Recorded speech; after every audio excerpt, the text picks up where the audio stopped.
Ваше превосходительство. Excellencies, distinguished colleagues, friends, I would like to welcome you at the International Roundtable, which is entitled the Collective Security Treaty Organization Together for Strengthening International Peace and Stability, which is being held as part of Russia's chairmanship in the CSTO. May the 15th, the organization celebrated its 34th anniversary. Over the previous years, the CSTO has established itself as an influential association of allied nations whose activities is based on the objective of maintaining the regional stability and welfare of the countries that make it up. And today, our guest speakers are going to share with you the outcomes of the activities of our organization, taking stock of the 3 decades of fruitful cooperation. They will talk about priorities, objectives, and tasks set before the CSTO, and they will also speak about our plans for the future. We believe this is very important in order to establish fruitful cooperation between the CSTO and other international and regional organizations and arrangements. And their representatives are going to take the floor today as well. Colleagues, we are currently at the OSCE platform, and the constructive spirit of the CSTO is attested to by the fact that we've been steadily seeking a dialogue with our colleagues on this pan-European platform. It was the CSTO that proposed that the OSCE holds under its aegis a process aimed at reinforcing trust and transparency in the spirit of security platform based on cooperation, which was adopted at the OSCE summit in Istanbul in 1999. It was the CSTO that welcomed back in the past the decision by the UN Security Secretary General to hold regularly meetings between the SGs of military and political organization. Our event is taking place in the context of military and political activity of the OSCE, but of course our discussion is much wider. I would like to give the floor to our colleague, permanent representative of the Russian Federation at the OSCE, Mr. Polanski. Excellency, over to you. Thank you. I'm glad to welcome the participants of the round table as a representative of a country which is currently holding the chairmanship in the CSTO. I would like to underscore that the CSTO visit and a number of events held here are timely and important. It's easy to maintain contacts and to pay one another visits during the stability and predictability in the international arena, and dialogue is more pleasant when your views coincide. But it's quite different when you feel the scent of war and differences seem insurmountable.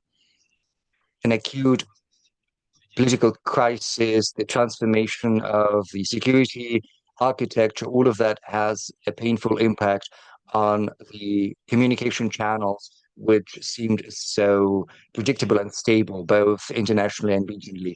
Over the recent years, we have been feeling that at the OSCE in particular. As we can see, the elites of certain countries of the EU and NATO are steadily trying to achieve dominance in many international platforms, with trying to push away countries that do not share their views they try to isolate them from decision making. Whereas the colonial paradigm and the illusion of their own uniqueness becomes a significant trait in their policy. And this approach is counterproductive. It has already resulted in a certain fracture of the security system.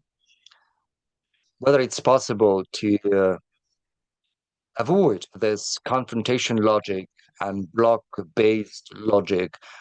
Well, of course, the CSTO example shows that it is possible without uh, advertising itself, the CSTO is working steadily, demonstrating a whole different approach, which is practice-oriented, which is result-oriented, in fighting such challenges as transnational crimes, ensuring the security of common borders.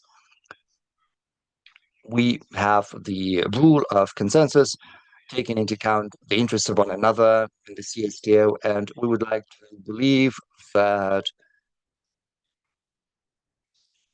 understanding the important role of the CSTO in regional security is going to become a good answer to the policies pursued by Western elites that are trying to ensure a fracture between the countries in the West and in the East.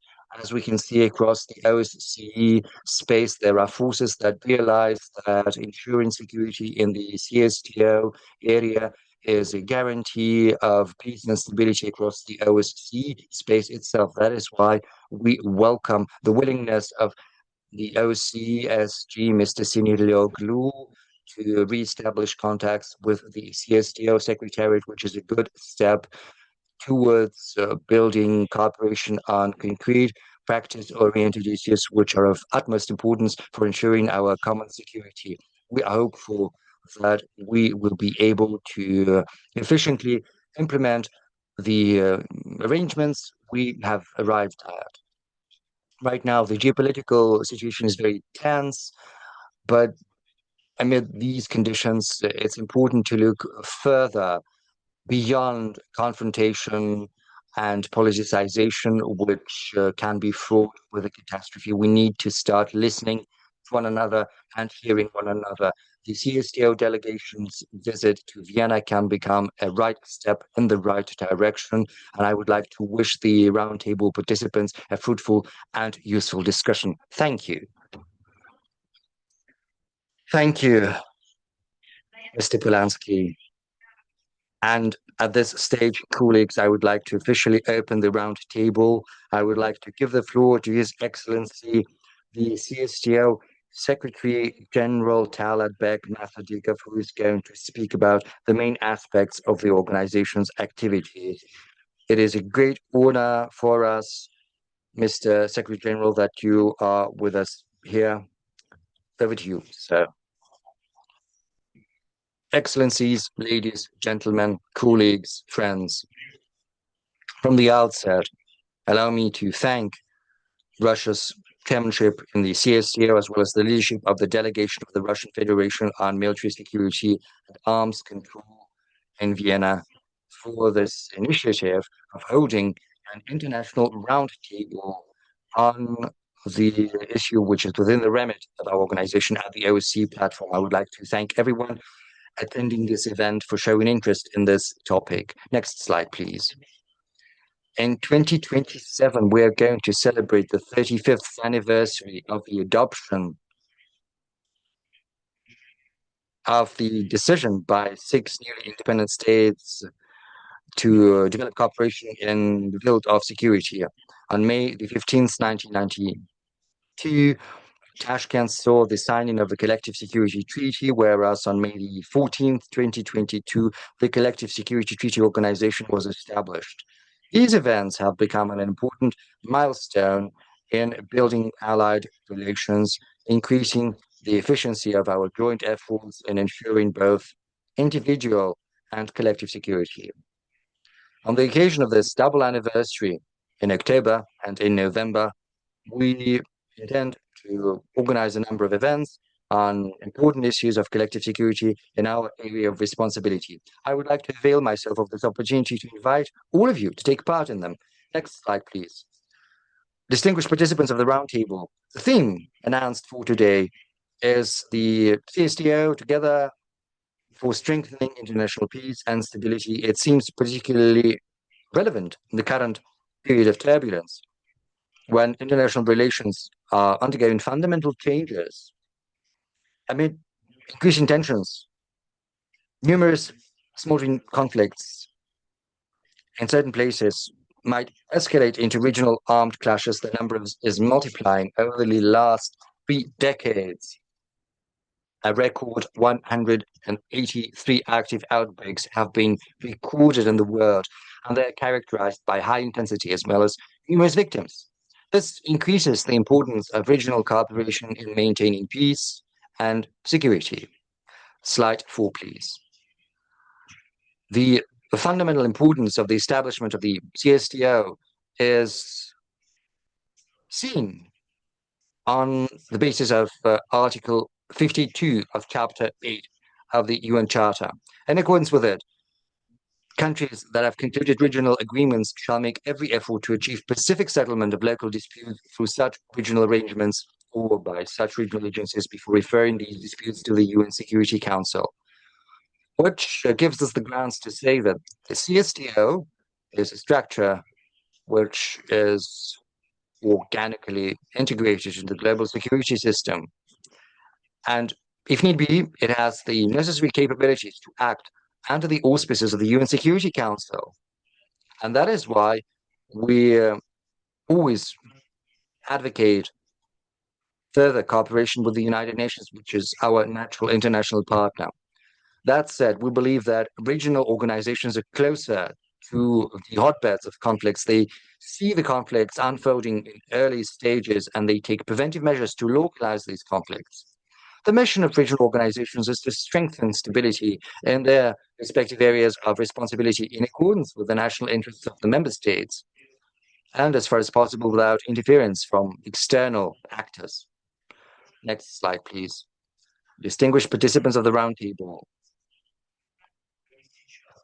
Just like founding fathers who created the CSTO, we believe that in this modern world, countries are unable to overcome growing challenges and threats to security on their own, and they need a collective basis for practical action.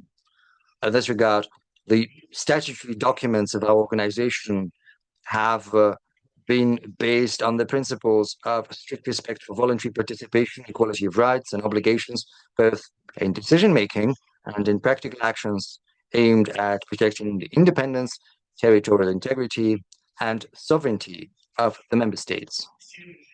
All decisions within organization at all levels are made jointly, exclusively by consensus in the spirit of friendship, reciprocal respect, and mutual understanding. The equality of the participating states is ensured on the principle of rotating chairmanship of the organization. Each of the member states takes on the chairmanship in the CSTO for 1 year. At the same time, the organization's activities throughout the year are carried out strictly in accordance with the priorities which are formulated by the state that holds the chairmanship at the session of the supreme body of our organization, which is the Collective Security Council. The CSTO is a defensive alliance which does not threaten anyone. It has no goal of opposing any other organization or country. So our strategic objective is to ensure collective security by consolidating efforts on the basis of partnership, universally recognized norms and principles of international law. Our daily activities at their core are in line with the OC principles because we support the priority of ensuring equal and indivisible security of the member states through strengthening the national security of each and rejecting a bloc-based paradigm. There are no non-regional powers in the CSTO, and consequently, there are no non-regional interests within our organization. The CSTO is not trying to address security issues beyond the national borders of its member states. That means that our military and political association is unique, as it were, because rather than promoting the image of a common enemy, it is based on combining defensive efforts which are not directed against any alliances or individual countries. We believe that this is the only way which allows regional organizations of today to find alternatives to obsolescent models of relations and set up more efficient mechanisms for ensuring security, thus creating opportunities for free and successful interior development of countries. The implementation of mutually beneficial and equitable international cooperation in the nascent multipolar world. Slide 6, please.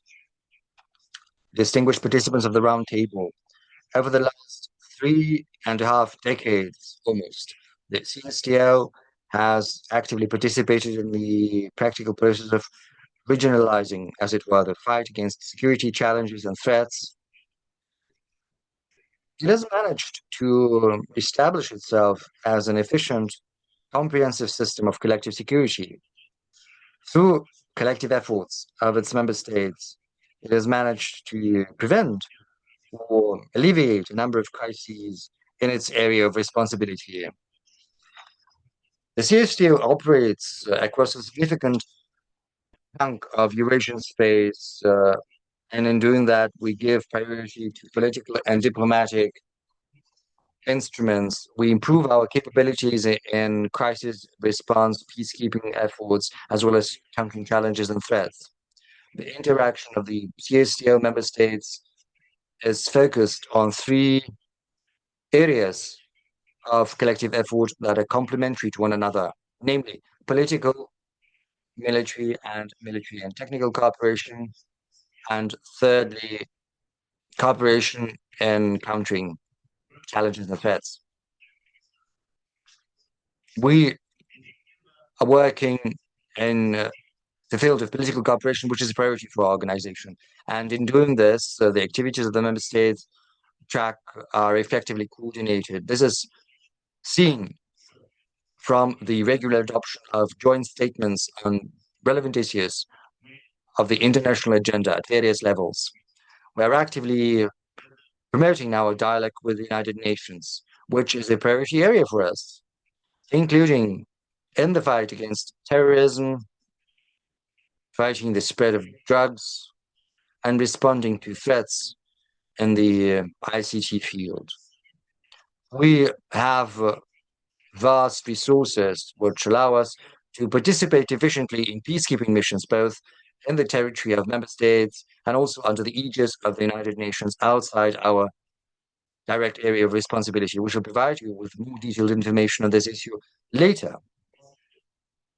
Next slide, please. We are consistently strengthening contacts with the Commonwealth of Independent States as well as the Shanghai Cooperation Organization, working on the most topical issues of the international agenda.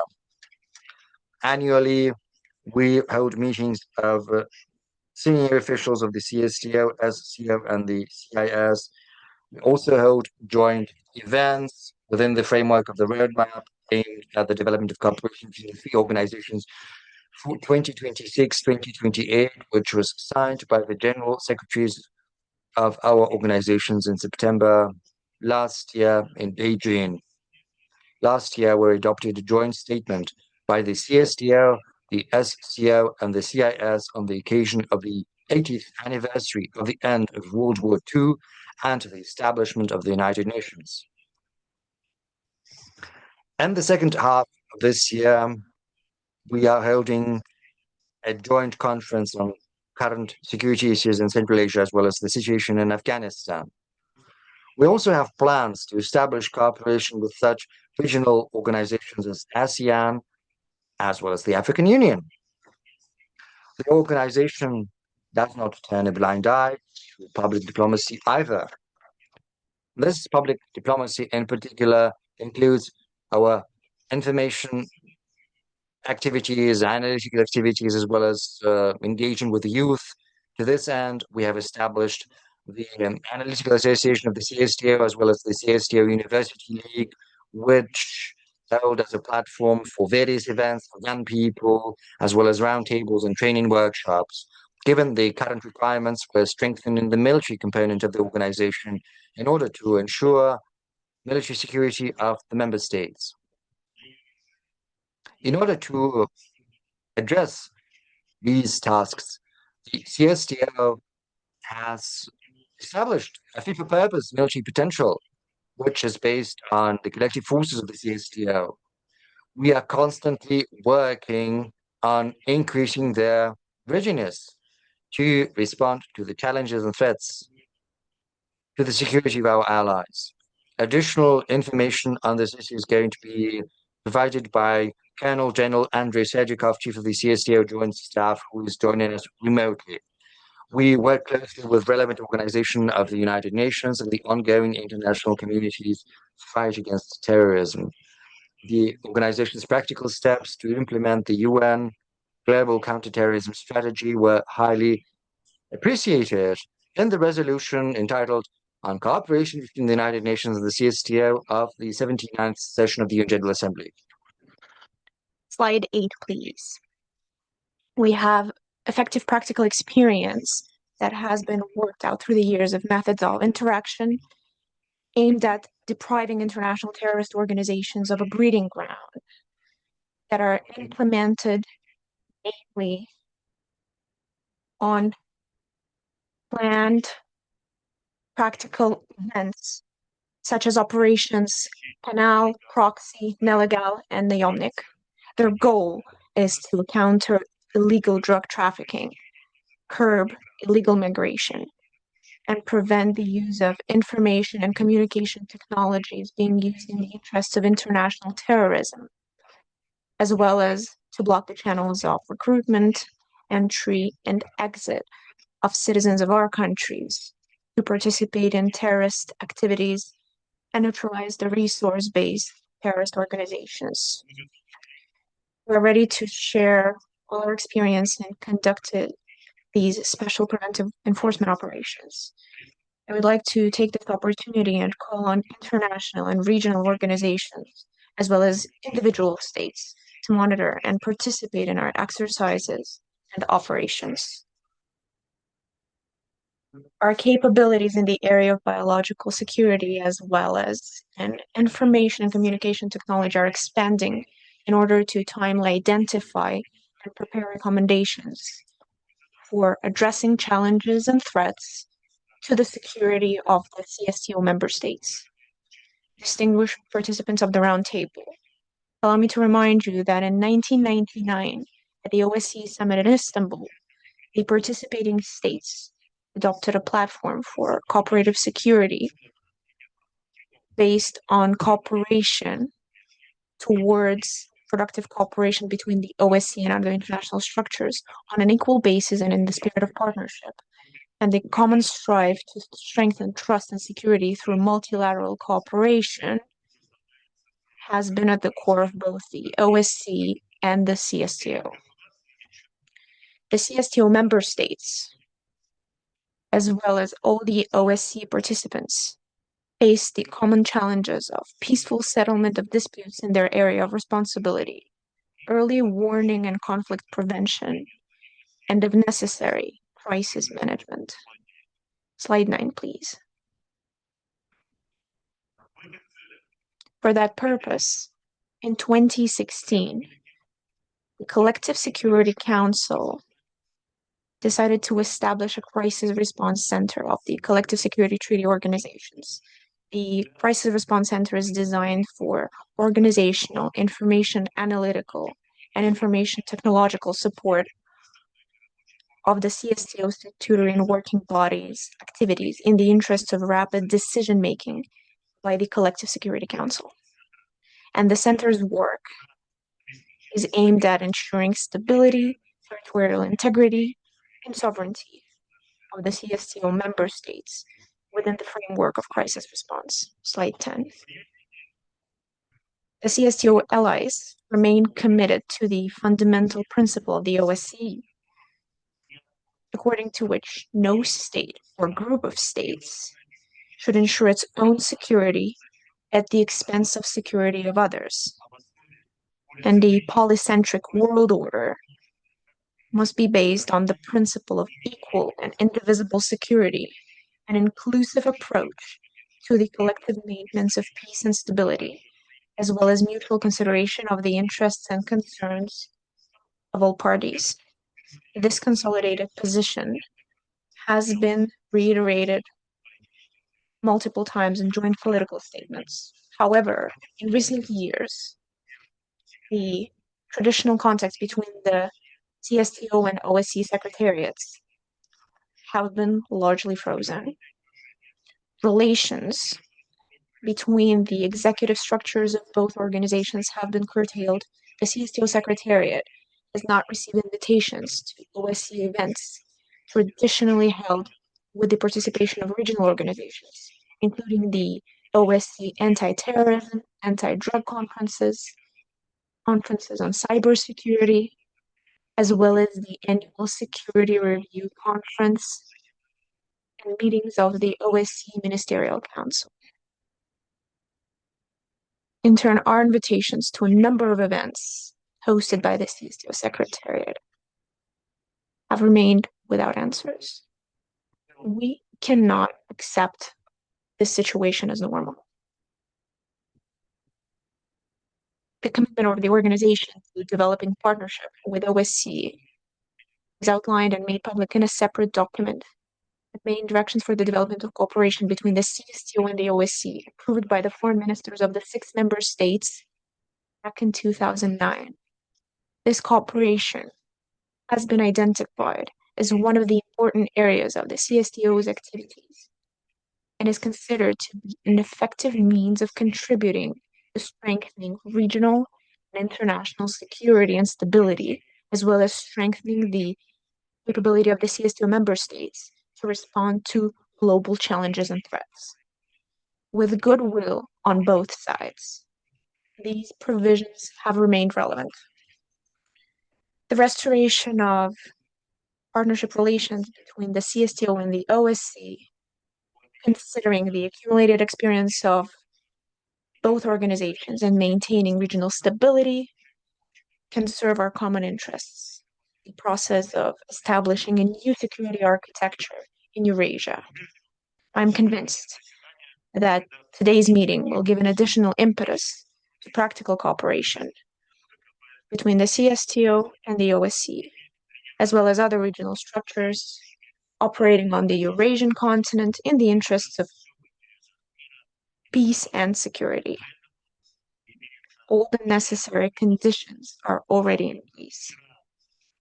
Speaking of yesterday, I had quite a constructive conversation with the OSCE Secretary General, His Excellency Mr. Senior Lioglu, during which the relevancy of resuming regular contacts between the leadership of the two organizations was confirmed. Slide 11, please.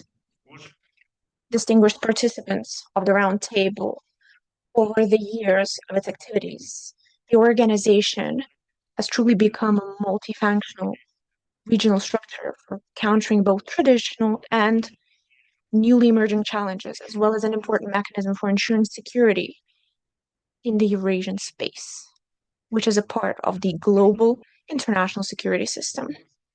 The image of the future of the CSTO, which the allies are constantly working on, is that of a credible, multifunctional regional structure for the integrated collective security of its member states, with an effective system for timely detection of signs of crisis situations, preventive response, and countering complex threats. I thank you for your attention.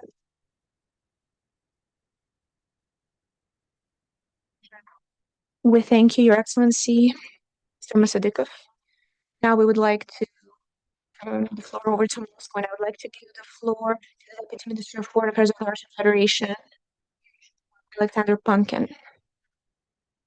His Excellency will present the priorities of Russia's chairpersonship, CSTO, in 2026. Please, you have the floor.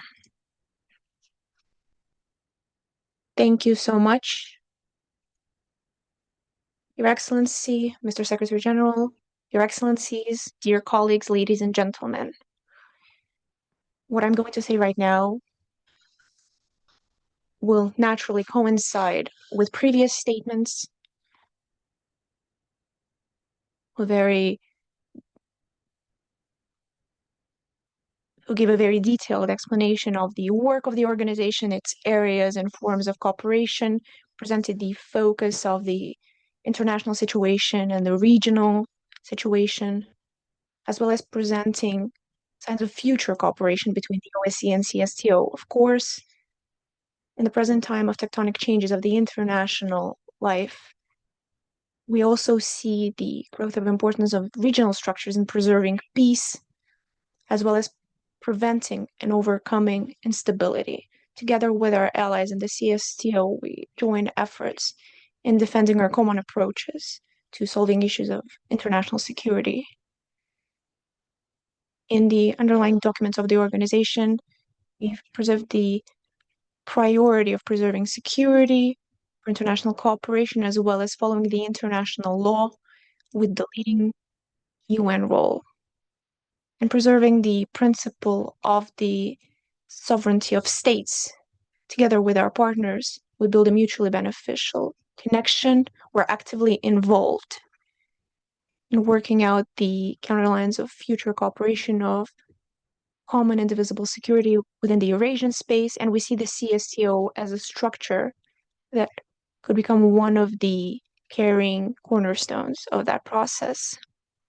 Over the years, the organization has proven itself as a reputable organization, the action of which is not aimed against someone, is not positioned aggressively, and is only preserved within the interest of preserving regional stability and all of its member states. At the same time, and this has already been mentioned, all the decisions in the organization are made on the principle of consensus while balancing all the opinions in the spirit of respect for mutual interests, in the spirit of friendship. And this approach, we are convinced, ensures stability and the reputation of the CSTO. On January 1st this year, Russia has started its chairpersonship within the CSTO and is now carrying its torch to the guise of collective security in the multipolar world, common goal, and common responsibility. And we follow this logic in our future work, basing our work and implementing the initiatives of previous chairs of the organization. One of our common goals is to preserve the historic truth about the Great Patriotic War of 1941-1945 in the fight of liberating the world from Nazism, in preserving the heroic struggle of the Soviet people who protected the world and Europe from the Brown Plague. In 2026, the international community will celebrate the 80th anniversary of the end of work of the International Tribunal in Nuremberg, which is hard to overstate the importance of their work. It's important not only to punish those who work for the Third Reich, but also to establish our victory over Nazism, and together with our allies to preserve the historical truth. We cannot turn a blind eye how certain countries cherish Hitler's allies and how the neo-Nazism is once again raising its head. Together with our CSTO, we continue our cooperation, and we see great support in the UN General Assembly in their fight against neo-Nazism and any modern practices that contribute to the escalation of racial discrimination, xenophobia, and any intolerances tied to it, co-authors of which are the CSTO member states. We face common challenges of further consolidation of CSTO member states towards our common challenges in deepening coordination on topical international issues. We continue the line of developing contacts of CSTO with the Eurasian states and organizations. It is especially important for us to ensure security on this geopolitical area with all the international organization of our common space. Together with our closest allies, CIS and SCO, we have established a solid basis for work, which is proven by holding annual October conference between the CSTO and SCO dedicated to the common security challenges. All of us are quite concerned with the highly unstable situation in Afghanistan, which is facing a hard battle against terrorism, drug trafficking. which especially requires special attention from us. Without peace of Afghanistan, the well-being of the region as a whole is impossible. We see the growing importance of steps in neutralizing possible threats from the southern direction. Especially alarming are the military base, as well as military bases in Kyrgyzstan. And all the efforts toward forming a unified security space is also aimed at implementing targeted CSTO program to strengthen the Tajikistan and Kyrgyzstan border. We're also monitoring the situation in the Middle East, including the situation around the Hormuz Channel and the situation in Palestine. The current situation in Lebanon, Syria is also introducing a lot of contradictions, the consequences of which could touch upon Central Asia, the Caucasus, and the Caspian region as well. This region is interconnected and could transfer from one part to the other.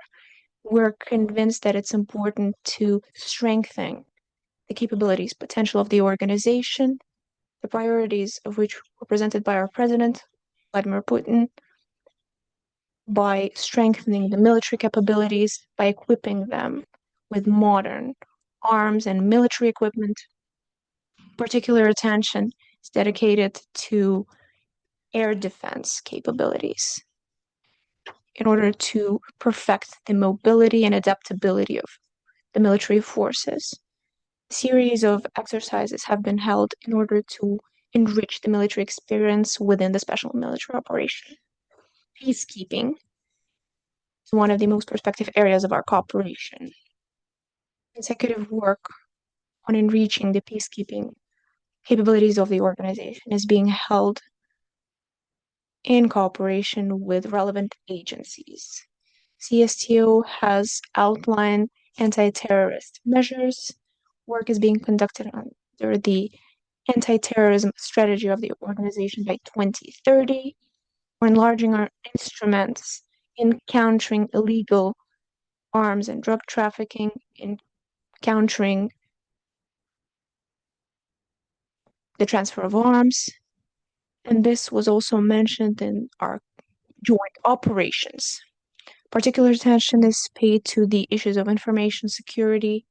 We're conducting very serious work within the relevant CSTO organizations that allow us not just to coordinate approaches, but also to act in advance in identifying threats within the information space and to start countering them. And within the organization and under the Council of the Secretary General, there are already mechanisms in place for that. Coordination within the biological security is also at the forefront of our actions, which is beneficial for the CSTO member states. We have a mechanism on this track. The Coordination Council has joined efforts of national relevant agencies responsible from protecting our states from any biothreats. And within Russia's chairpersonship, we're continuing work on a cornerstone document on analyzing and preventing any threats to biological security, as well as responding to any infections, which is planned to be worked out during the joint exercises of rapid response to biothreats on June 1st to 3rd in Saratov. We highly appreciate the role of interparliamentary cooperation. This year we'll see the 20th anniversary of Intergovernmental Parliamentary of CSTO, which is holding a highly important work on coordinating the legal framework as well as ensuring the effectiveness of collective decisions. One of the key decisions was that of the CSTO leaders to open the organizations to all those interested parties in those states who share our approaches. We see the positive approach to the work of CSTO from certain regional organizations. First and foremost, in the experience of identifying and countering modern challenges and threats, including terrorism, extremism, illegal migration, drug trafficking.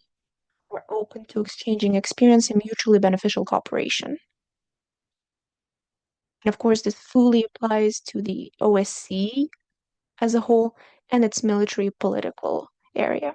I thank you for your attention. Thank you so much, Mr. Pankin. As you rightfully mentioned, in order to promote the idea of security in Eurasia, you see the activization of dialogue, already functioning multilateral organizations in the continent. And in the future, they could harmonize plans and solving practical issues, become part of complex architecture with highly developed horizontal ties. This is exactly what the Deputy Minister of Foreign Affairs of the Republic of Belarus, Mr. Secreto, will speak about. Now we pass the floor over to Your Excellency. You have the floor.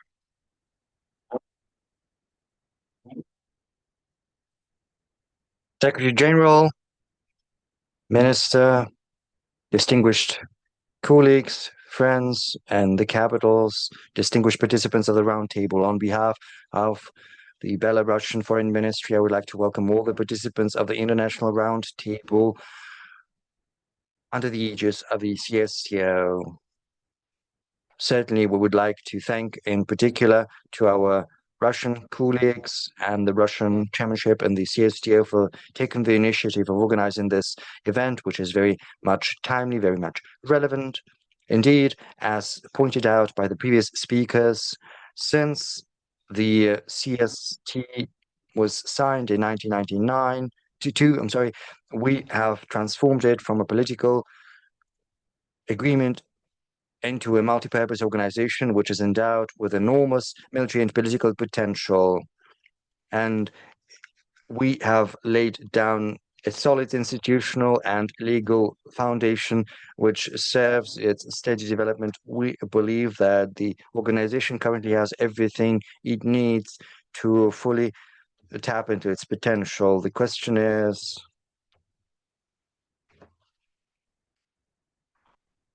how we, the participants of the organization, are going to tap into this potential, how we are going to build our practical or cooperation, whether we will be able to overcome the existing differences for the sake of our shared security and the security of our neighbors, and how the neighbors are going to take our proposals and our willingness to engage with them. It's emblematic that our today's event take place at the OSCE, because across the European space, amid the global military and ideological confrontation of the East and the West, we established the security architecture with the participation of extra-regional actors with a ramified system of complementary political and legally binding mechanisms in arms control and confidence-building measures. And the implementation of these measures basically translated into practice the principle of indivisibility of security, which is enshrined in the founding documents of the Conference on Security and Cooperation in Europe and the OSCE, from Helsinki Final Act to Code of Conduct relating to military and political aspects of security, to European Security Charter, to the OSCE Standard Declaration of 2010. At the same time, the feeling of victory in the Cold War and the resulting feeling of all permissiveness some countries of the OSCE felt led them to neglect of the indivisibility of security principle, provoking a profound crisis not just across the European security architecture, but the system of international relations in its entirety. The aspiration to build a NATO-centric world order basically rendered the guarantee mechanisms of the OSCE non-functional, even though there are attempts to convince us that NATO is purely a defensive alliance, even though we see evidence to the contrary. That said, any crisis is also fraught with new opportunities. The transformation of the world geopolitical landscape signifies a transition from a monopolar or West-centric structure to a multipolar world. Distinguished participants of the Roundtable, we are confident that key to building efficient mechanisms for ensuring security is located in Eurasia, which has 1,000-long experience of coexistence of different peoples, of interpenetration and interrelation of cultures and civilization. Eurasia is where we have an understanding of such principles of equality and equity, indivisibility of security. We have enormous respect for international law, national, religious, and cultural particularities of one another. And that is why the Belarusian side has launched the process of discussion of the prospects for building a Eurasian security architecture. The Minsk International Conference on Eurasian Security has become a regular discussion platform for discussing the topical issues related to regional and global security. Incidentally, this year we're planning to hold another Minsk conference, the fourth in a row. The CSTO is taking active part in the Minsk conferences for 2 years in a row in the sidelines of the Minsk Forum. The CSTO Secretariat organized a thematic session on collective security, which provoked um, enthusiastic interest among experts, including from countries that are not part of the CSTO. The first Minsk conference in 2023 saw the launch by Belarus an initiative of a Eurasian Charter for Diversity and Multipolarity in the 21st century, and it's not far-fetched. It's just one part of the practical initiative aimed at admitting as a value the human civilization. This initiative was brought forward by President Lukashenko of Belarus at the UN summit in 2005, and it coincides with the Greater Eurasian Partnership of Russia and China's initiative of the Shared Destiny of Humanity initiative. This initiative aims at building a just and equitable order in Eurasia based on indivisibility of security, equality, and respect. This charter could formulate the parameters and principles for this new system across Eurasia. In the nearest future, we have plans to launch a negotiating process on the charter with a group of like-minded states. This process is going to be open-ended and open to all interested stakeholders and parties. Once again, I would like to underscore that it's going to be open to all countries that are interested in that. The CSTO is meant to become one of the pillars, military and political pillars of this new emerging multipolar architecture across Eurasia, because our organization is unique in that its countries represent almost all regions of Eurasia, from Europe to Asia. Meanwhile, they're still members of the CSTO. In November 2023, in Minsk, the foreign ministers of the CSTO adopted a joint statement on shared approaches to reinforcing Eurasian security. They clearly stated that they intend to tap into the potential of cooperation together with the CSTO and other countries and associations. I would also like to draw your attention to the need to maintain contacts between the CSTO and the OSCE, something which was mentioned by the previous speakers. For a very long time, this cooperation had been developing constructively. Unfortunately, these contacts have been paused, and not at our initiative either. I would like to remind you that the cooperation between the structures dates back to May 2005, when the CSTO ST spoke at the OSCE Forum on Security Cooperation under the Belarusian presidency in 2009.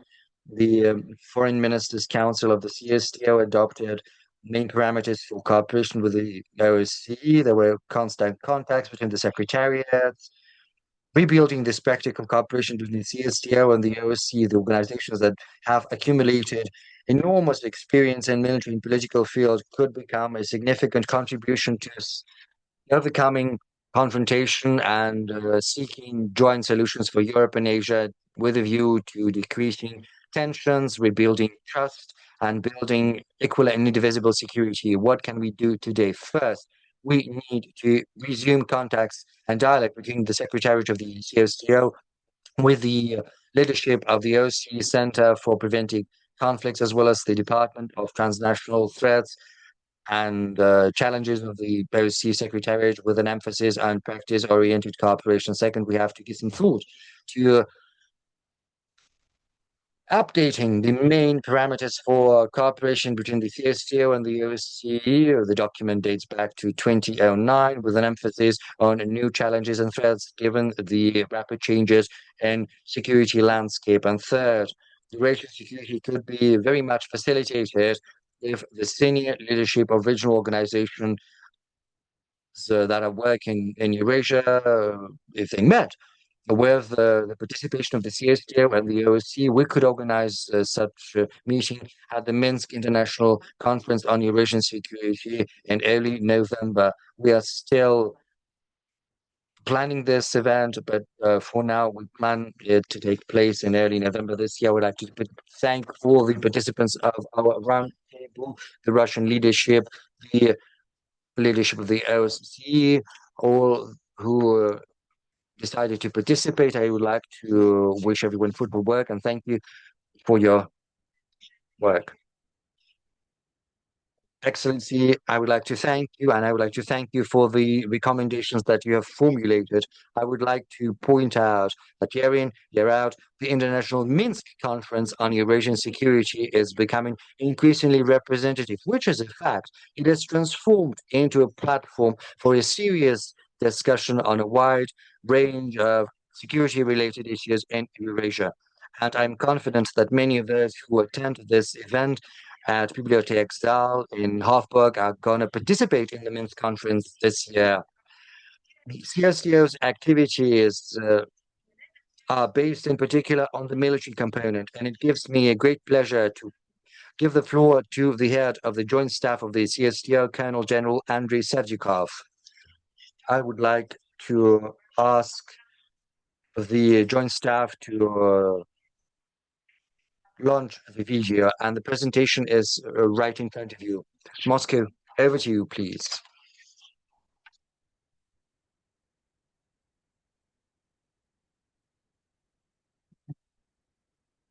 Good afternoon. From the outset, on behalf of the multinational military contingent of the Joint Staff of the CSTO to welcome the participants of the International Roundtable, I would also like to thank the organizers of this event for the opportunity to present to you the information on the military component of our collective security system. In the early noughties, the organization had to build its own military potential. This was due to the need to counter together in the post-Soviet space both external and internal threats, which were resultant from a surge in activities of international terrorist organizations due to the spread of religious extremism, radicalism, as well as a number of territorial disputes that were unresolved. Exercising our right to individual and collective security in line with Article 51 of the UN Charter, in order to timely and appropriately respond to all the range of challenges and threats, the organization has established a collective security system which is functioning successfully.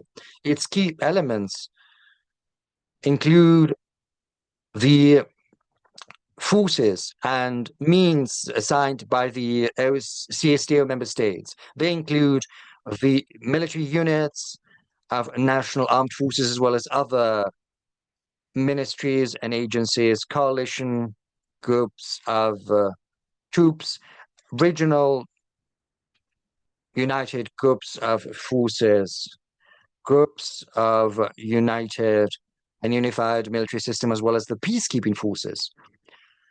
These forces are to participate in countering threats as well as repelling military invasions against our countries.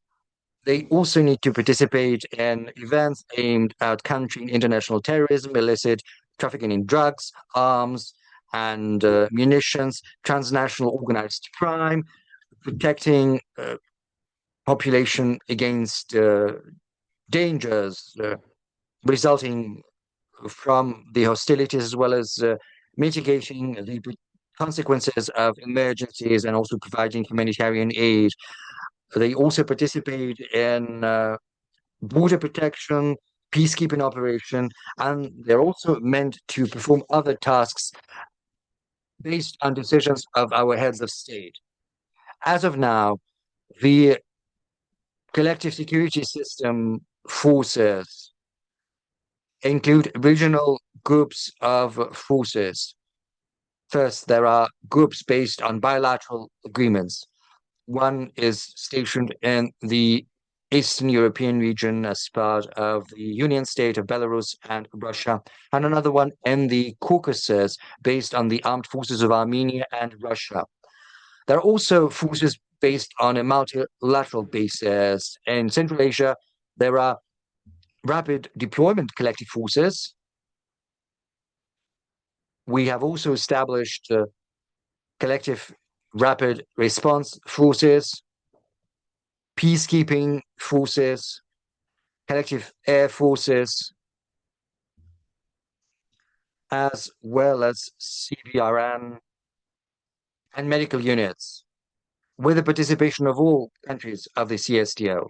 Apart from that, on a bilateral basis, we have established and we are developing regional air defense systems of Russia together with Belarus, Armenia, Kazakhstan, Kyrgyzstan, as well as Tajikistan. A requisite legal framework has been established, which governs and regulates the swift deployment and use of collective forces. It's a system which comprises international agreements, treaties, and other decisions made at the level of heads of state, as well as by the heads of competent bodies and ministries. All the documents have been formulated in compliance with the UN Charter, as well as universally recognized principles and norms of international law. Let me dwell in greater detail on the main components of the collective forces. The military component of the organization dates back to 2001, when the collective rapid deployment forces of the Central Asian region were established. They were meant to ensure military security in the most problematic, the most complex region of the CSTO collective security. They comprised battle-ready air assault and mountain warfare units representing 4 countries of the region, namely Kazakhstan, Kyrgyzstan, Russia, and Tajikistan, with a total number of 5,000 people. The next stage was the establishment of rapid response collective forces in 2009. This is the multi-purpose and most battle-ready and highly mobile component of our military component. To build these forces, all the 6 members of the CSTO have assigned special military units, as well as special units and law enforcement units, national security units, as well as authorized bodies that bear the responsibility for preventing and mitigating the consequences of emergencies. Currently, the forces have more than 30,000 people, and they serve as a universal instrument which allows us to appropriately respond to both current and potential challenges and threats across the CSTO space. They allow us to address a wide range of tasks related to the protection of the sovereignty and territorial integrity of our countries, as well as to prevent and mitigate the consequences of emergencies. Given the high relevance of peacekeeping potential, the organization started building peacekeeping forces back in 2010. For these purposes, the member states have assigned military, law enforcement, and civilian personnel to the total number of 4,000 people. A more detailed presentation on the peacekeeping activities is going to be provided by a representative of the CSTO Secretariat somewhat later. to ensure the redeployment of collective forces and for transporting cargo to to support certain rescue operations, to evacuate the injured. In 2014, a decision was made to create collective air forces, including aircraft of military transport and special aviation of the air forces and other military agencies of the countries. In 2022, taking into account the experience of the Russian Ministry of Defense on training military medics and chemical specialists in countering the pandemics, both on the Russian territory as well as with the assistance of other states, the organization created a joint formation of protection and medical assistance in order to protect the collective forces and create secure medical biological conditions for their deployment and employment to ensure their participation within the measures of rapid response in order to prevent the spread of dangerous infections, in order to ensure the readiness of collective forces to implementing tasks of their purpose. They're also being trained both on national plans as well as within the joint events within the CSTO format. And currently, the highest and mostly effective form of joint training of the collective forces are the annual joint exercises. Taking into account the experience of the modern armed conflicts, particular attention during the training is paid to the further perfection of forms and methods of deployment of troops and the modern types of arms. We're testing in practice the issues of rapid redeployment of great distances of both national formations with arms and equipments, as well as their joint deployment within the coalitional group of arms. The joint preparation within the CSTO is the important multi-dimensional instrument of military cooperation, which not only aids the perfection of military forces of the collective troops, but also in solving strategic, operational, political tasks, including the heightened response to challenging modern threats, to reaching operational compatibility when perfecting tasks, as well as the exchange of military equipment and strengthening cooperation, heightening the level of mutual understanding, trust, and respect between the military officials of the organizations. Since the creation of the military component of the organization within the joint exercise, we have held more than 90 rounds of exercises in order to perfect the mechanisms of crisis response and taking collective decision on responding to crisis situations within the crisis response.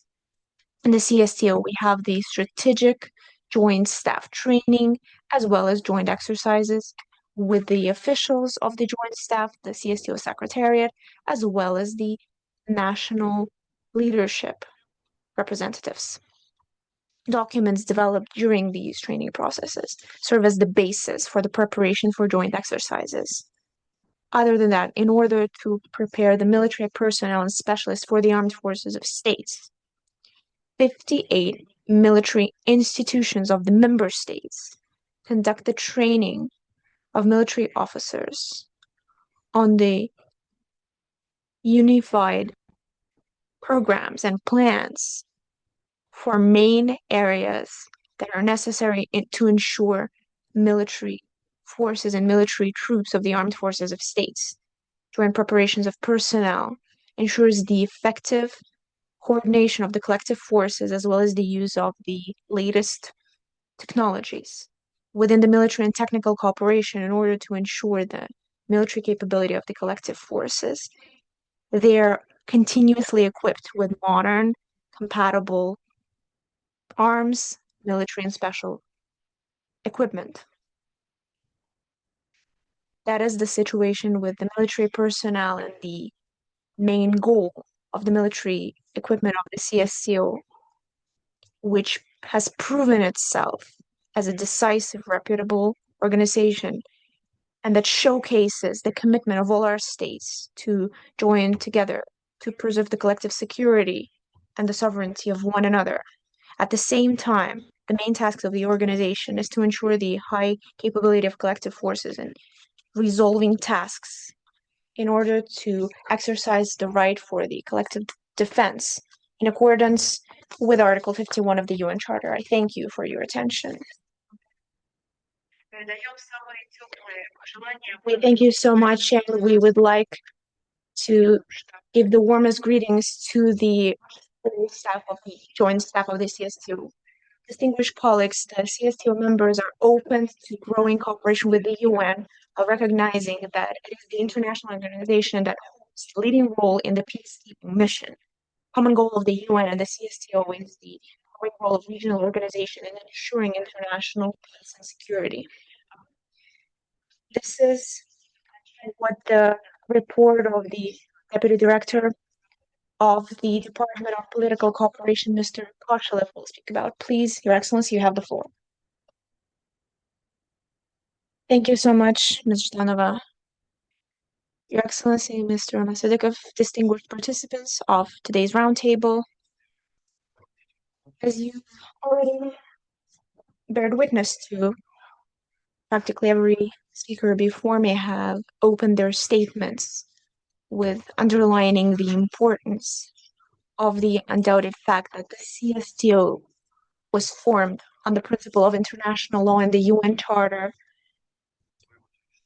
and over the time of its existence has been built in full compliance with the international law. So I will not say anything new. I would just like to reaffirm that the CSTO member states, and these are Armenia, Belarus, Kazakhstan, Kyrgyzstan, Russian Federation, Tajikistan, have consistently advocated for the growing role of the UN, especially when it comes to preserving peace and security. At the same time, the allies are fully recognizant that the most important instrument in the measures of the international organization in settling conflict situations remains the peacekeeping. The future perspective of growing peacekeeping potential of the CSTO in the UN activity in preserving peace is one of the most important tasks enshrined in its basic documents, especially when it comes to the strategy of collective security. As the CSTO member states leaders have underscored multiple times, the organization can and should contribute to the global and regional peacekeeping, and the organization disposes both political will, means, and energy to do that, which is exactly why the CSTO Secretariat pays close attention to the missions deployed in different regions of the world, and we're also conducting consistent work on joining collective peacekeeping forces with these operations. The joint basis for our organization is the concept of forming and functioning of the mechanism of peacekeeping actions of the CSTO. The document was adopted in 2004, as well as the agreement on the CSTO peacekeeping from 2013. At the same time, we have said aloud that we believe that peacekeeping is the foolproof instrument of ensuring the international positions of the CSTO, its reputation and political weight in political, international, regional affairs. Fully understanding the fact that according to Article 24 of the UN Charter, main responsibility for preserving international peace and security falls on the Security Council. The Allies at the same time operate based on the principle that according to Chapter 8 of the UN Charter, regional organization should ensure peacekeeping operations within the zone of responsibility and outside that zone. Next slide, please. The decision on holding peacekeeping operation on the territory of member states is made by the Collective Security Councils of the CSTO based on the official address of the member states on holding this operation on its territory. engaging collective peacekeeping forces on the territory of state that is not part of the CSTO is held in accordance with the decision of the UN Security Council. In our practical work here at the CSTO, when we speak of the peacekeeping activity, we understand a range of measures, including peacekeeping steps and measures that are aimed at resolving disputes, as well as collective steps taken by the member states with the use of military, police, and civil personnel. And their main goal is the prevention, the deterrence, and putting an end to conflicts between states. Next slide. Just as within the UN, CSTO does not dispose of any permanent operating forces. At the same time, in order to achieve tasks on preserving peace within the CSTO, we have collective peacekeeping forces, and these are peacekeeping contingents that are provided by member states in order to conduct a specific peacekeeping operation. They are based on a voluntary basis, and they remain under the commanding of the national leadership, just like within the UN. At the initiative of the President of Kazakhstan, the organization has established those of the special representative of the Secretary General of the CSTO on the peacekeeping issues as the Deputy Secretary General, whose main function is to adopt the conditions for collective peacekeeping forces of the CSTO in preserving peace under the auspices of the UN. In 2011, the Collective Security Council has adopted a specific judgment that the personnel and the deployment of peacekeeping contingents of the CSTO member states were agreed upon. Currently, the peacekeeping forces of the organization amount to 3,644 of specifically trained military officials, as well as police members and the civil personnel. The training of the peacekeeping officers is conducted within the national programs of preparation of peacekeeping contingents, as well as through joint exercise according to the annually adopted plan agreed upon with the ministers of defense, with the secretaries of the Security Council. And this is done in constant contact with the UN officials, and we're following the same program as the UN peacekeeping. Since 2012, within the CSTO, we have annual exercises called the Inviolable Brotherhood. We also have training camps and tabletop camps. And over the 14 years, we have had 14 rounds of these exercises that perfects the skills of commanders and the joint staff in commanding the military contingents. Within the goals of the organization and the preparing of military staff, in 2021, within our armed forces, we have established a basic educational and methodological organization in order to embark to unified training programs. And on its basis, it prepares the leaders of the joint forces in order to serve the goals of the CSTO. In order to equip the CSTO peacekeeping forces with modern compatible weapons, in 2024, a decision was made to equip the peacekeeping forces of the CSTO with military special equipment as well as special hardware. I would like to underscore that all these arms and hardware are compatible for all the soldiers, all the contingents, and all the peacekeeping forces.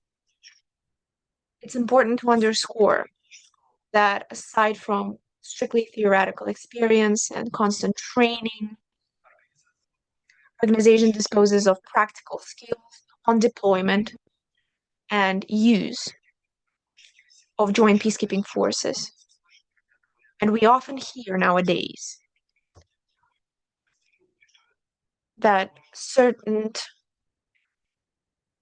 troops are badly prepared and that this is a paper tiger.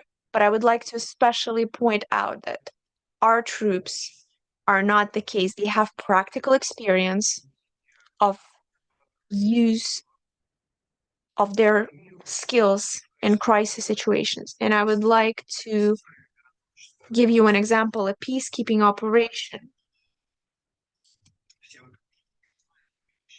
that was conducted in January 2022 after the request of the political leadership of Kazakhstan. And we provided assistance in countering threats of national security in order to preserve the security of important objects, in order to work out and legally formalize the decisions of the leading organs of the CSTO is only possible after subsequent decision of the Collective Security Council is made. This decision was in fact made within less than 3 days. They have regrouped national peacekeeping contingents amounting to over 2,000 officers and 220 unities of arms, military, and special equipment, as well as over 100 military flights have been conducted. Peacekeeping forces maintain close contact with the contingent of armed forces as well as other forces of the Republic of Kazakhstan, and they were deployed within the operation zone. They have ensured civil population security, have preserved conditions to return the situation back to normal, as well as the restoration of the state management and the normal functioning of all the viable systems. They have ensured the security of the state objects and have conducted the patrol together. And the CSTO Secretariat has fully complied with all the rules. It has timely informed the UN Security Council on holding these events. They have also informed the OSCE leadership as well as our neighbors within the SCO and CIS. Over the time of this operation, about 2,000 people were evacuated from the territory, as well as 11 representatives of the diplomatic missions of Austria and Hungary. After the operation, within a week, we have ensured the return of national military contingents to their stationing posts. I would like to especially point out that the peacekeeping operation was a practical experience of using collective peacekeeping forces of the CSTO that has proven its joint work and military skills of the peacekeeping contingents based on the UN Charter. Distinguished colleagues, today in the operations of peacekeeping forces,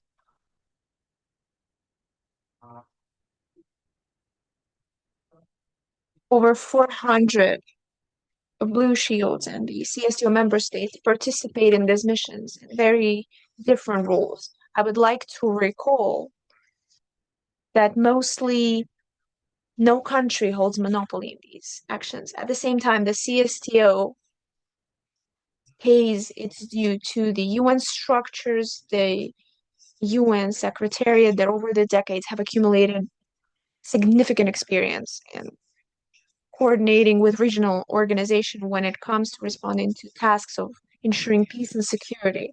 Of course, it fully involves the unconditional compliance with the UN Charter, as well as respect for sovereignty of states, the basic principle of peacekeeping, that the missions are only conducted in the last stage or after the end of the active phase of the armed confrontation.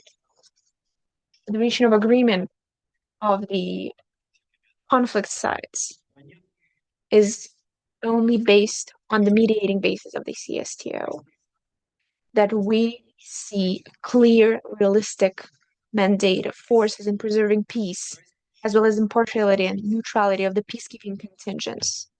Refusal to use force, with the exception of exceptional cases when it comes to self-defense. And the CSTO member states are ready to ensure adequate financing.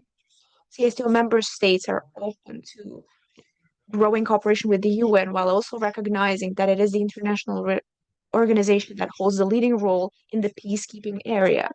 Taking into account the current complex international situation, it is especially important to outline the role of the Special UN General Assembly Committee on the UN Operation Preserving Peace, C34. This is where the most of the organization member states, including the countries supplying contingents and receiving states, outline the common approaches to the peacekeeping actions, and CSTO member states are ready to follow all the recommendations that are worked out by this committee in the General Assembly. At the same time, we welcome the fact that the requirements for peacekeeping operations are not fixed in stone. They're constantly evolving, and the role of the UNSG is very important in that regard. He comes up with different initiatives aimed at raising the efficiency of peacekeeping missions.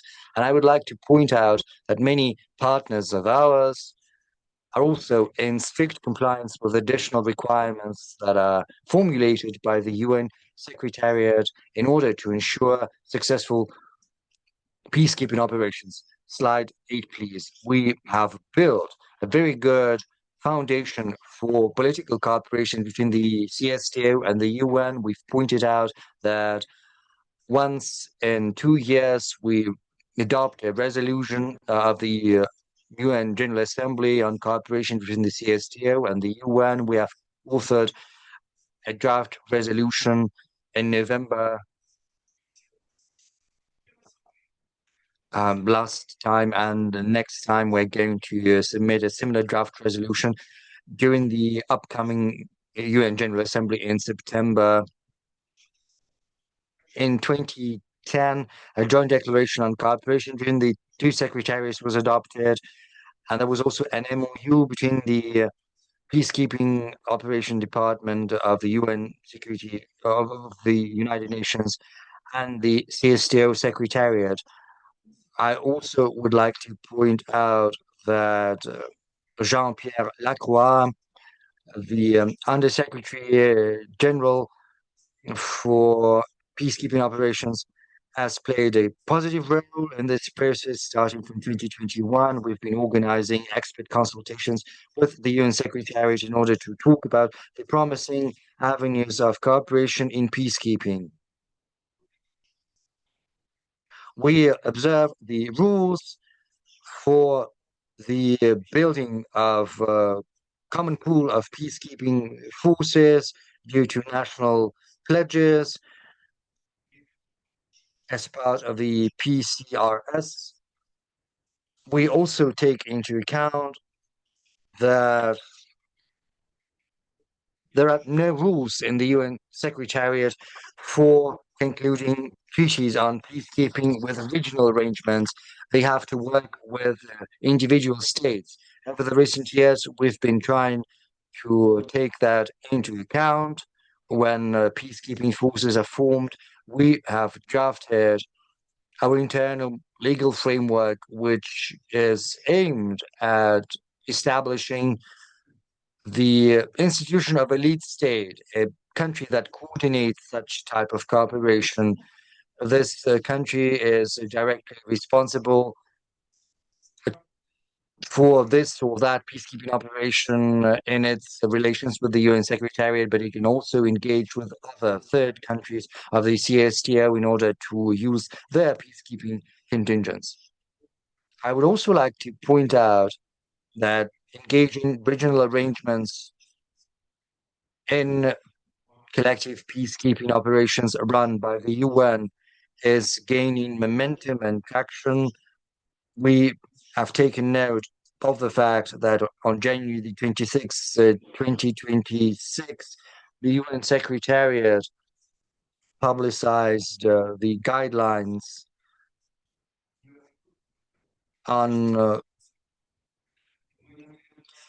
the formation of multinational military units on rotation mechanisms for the deployment of peacekeeping operations. In particular, the document states that regional arrangements and organizations can help their members in building the potential which is required to perform the peacekeeping operations. And the last thing I would like to dwell on is the different pace process for engaging countries in peacekeeping. We have some countries that are pioneering in this process and those who are trying to catch up. Those who are at the forefront include the Republic of Kazakhstan that has signed an MOU with the UN Secretariat. It has a peacekeeping of its own. It participates in the UN Disengagement Observer Force at the Golan Heights. This contingent is fully made up of peacekeepers from Kazakhstan. The number is 139. We believe this is the first positive experience of a CSTO member in the UN peacekeeping over the last decade. I would also like to say that the CSTO has seen the prevalence of the single right principle, which consists in the following formula: the success of one country is the success of everyone's. And that is why we have adopted a joint statement welcoming the participation of Kazakh peacekeepers in the Blue Helmets operations of the United Nations. We believe this will become a practical contribution to the expansion of their peacekeeping potential, as well as the peacekeeping potential of the CSTO, and it'll open up the opportunities for the CSTO engagement in UN peacekeeping nations. In conclusion, I would also like to point out that we emphasize the following avenues. First, expanding the legal framework for involvement in UN operation. We also develop the structure and composition of the collective peacekeeping forces while taking into account the needs of the UN Security Council mandates. We're also trying to provide the peacekeeping contingents with modern compatible weapons, even though we understand that the less there is the need for using these weapons, the better off the mission is going to be, the more successful is going to be. The next aspect is the formulation of a system for using the peacekeeping systems, as well as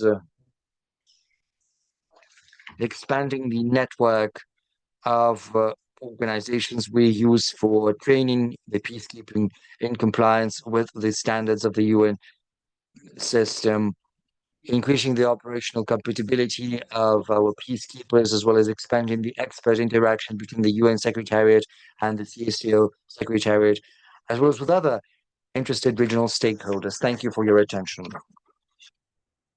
Thank you, Mr. Koshilev. Colleagues, we have quite a long list of speakers for today. Around 8 distinguished speakers are entered on the list.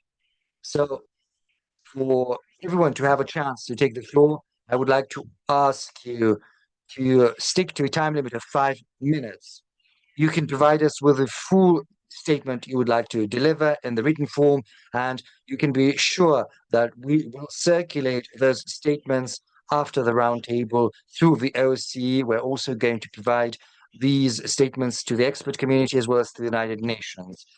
And at this point in time, I would like to give the floor to the chairman of the CSTO Permanent Council, Russia's permanent representative at the CSTO, Mr. Vasilyev. Over to you, sir. Thank you very much. Colleagues, friends, participant of this event, which I hope is going to be an emblematic one. I think all of us will agree that the global actors have accumulated quite a number of grievances, mistrust, and discontent by this point in time. At the same time, I think you'll agree with me when I say that this did not happen yesterday. When you have the time, try revisiting President Putin's statement at the Munich Security Conference in February 2007. I think it's going to be very informative and instructive to you. It would have allowed us to prevent the conflicts and the losses we are currently witnessing, including on the European continent. I'm hopeful that here in Vienna, at this august International Assembly, we finally have a chance to look at the relevant burning issues which have been piling up for almost 2 decades now. I'm sorry to the interpreters.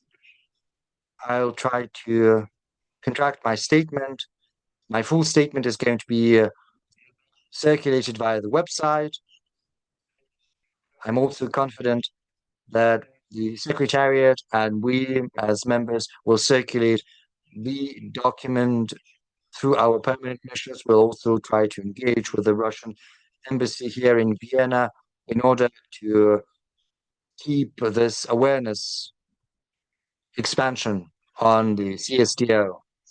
As chairperson of the CSTO Permanent Council, I would like to just briefly talk about the roles and tasks of this body.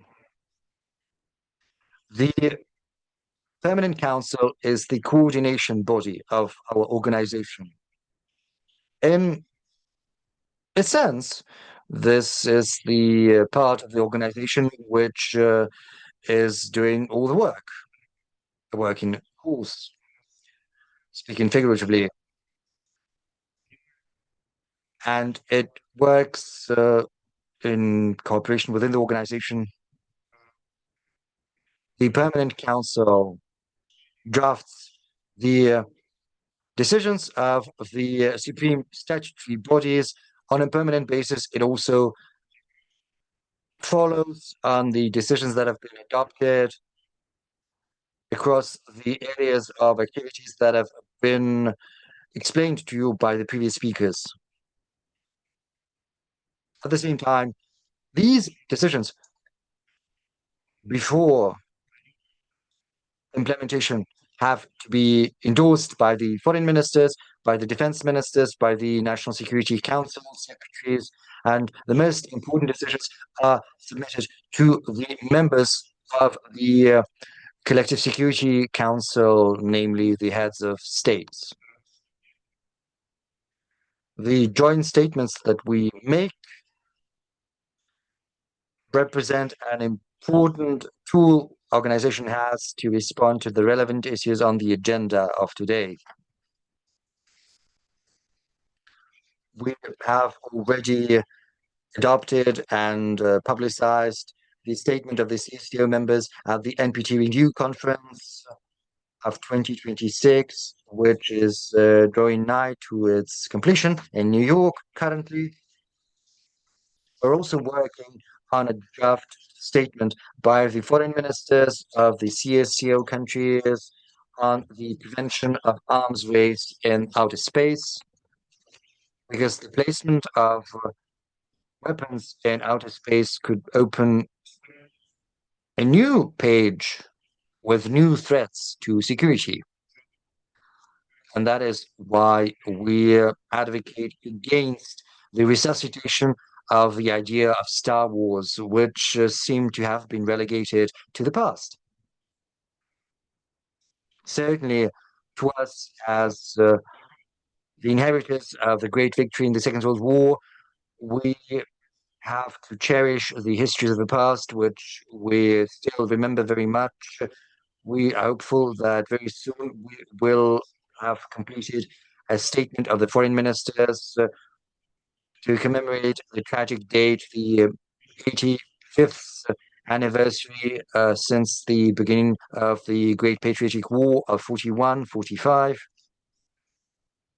The Permanent Council has already approved a number of draft decisions, very important ones, to be submitted to the heads of statutory bodies and to the presidents of our countries. I refer in particular to the anti-drug strategy until 2030, as well as the plan of action and a package of measures to implement the anti-drug strategy. We're also working on a collective system to counter illegal migration for 2026, 2030. I spoke about these aspects of our cooperation with the Swiss presidency in the OC. I spoke to Ambassador Raphael Nagel, and I think you can compare your notes with him as well.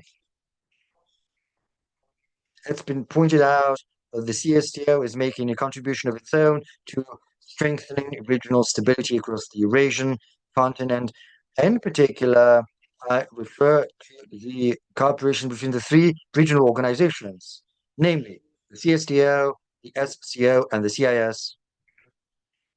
I believe those have not watched TV today.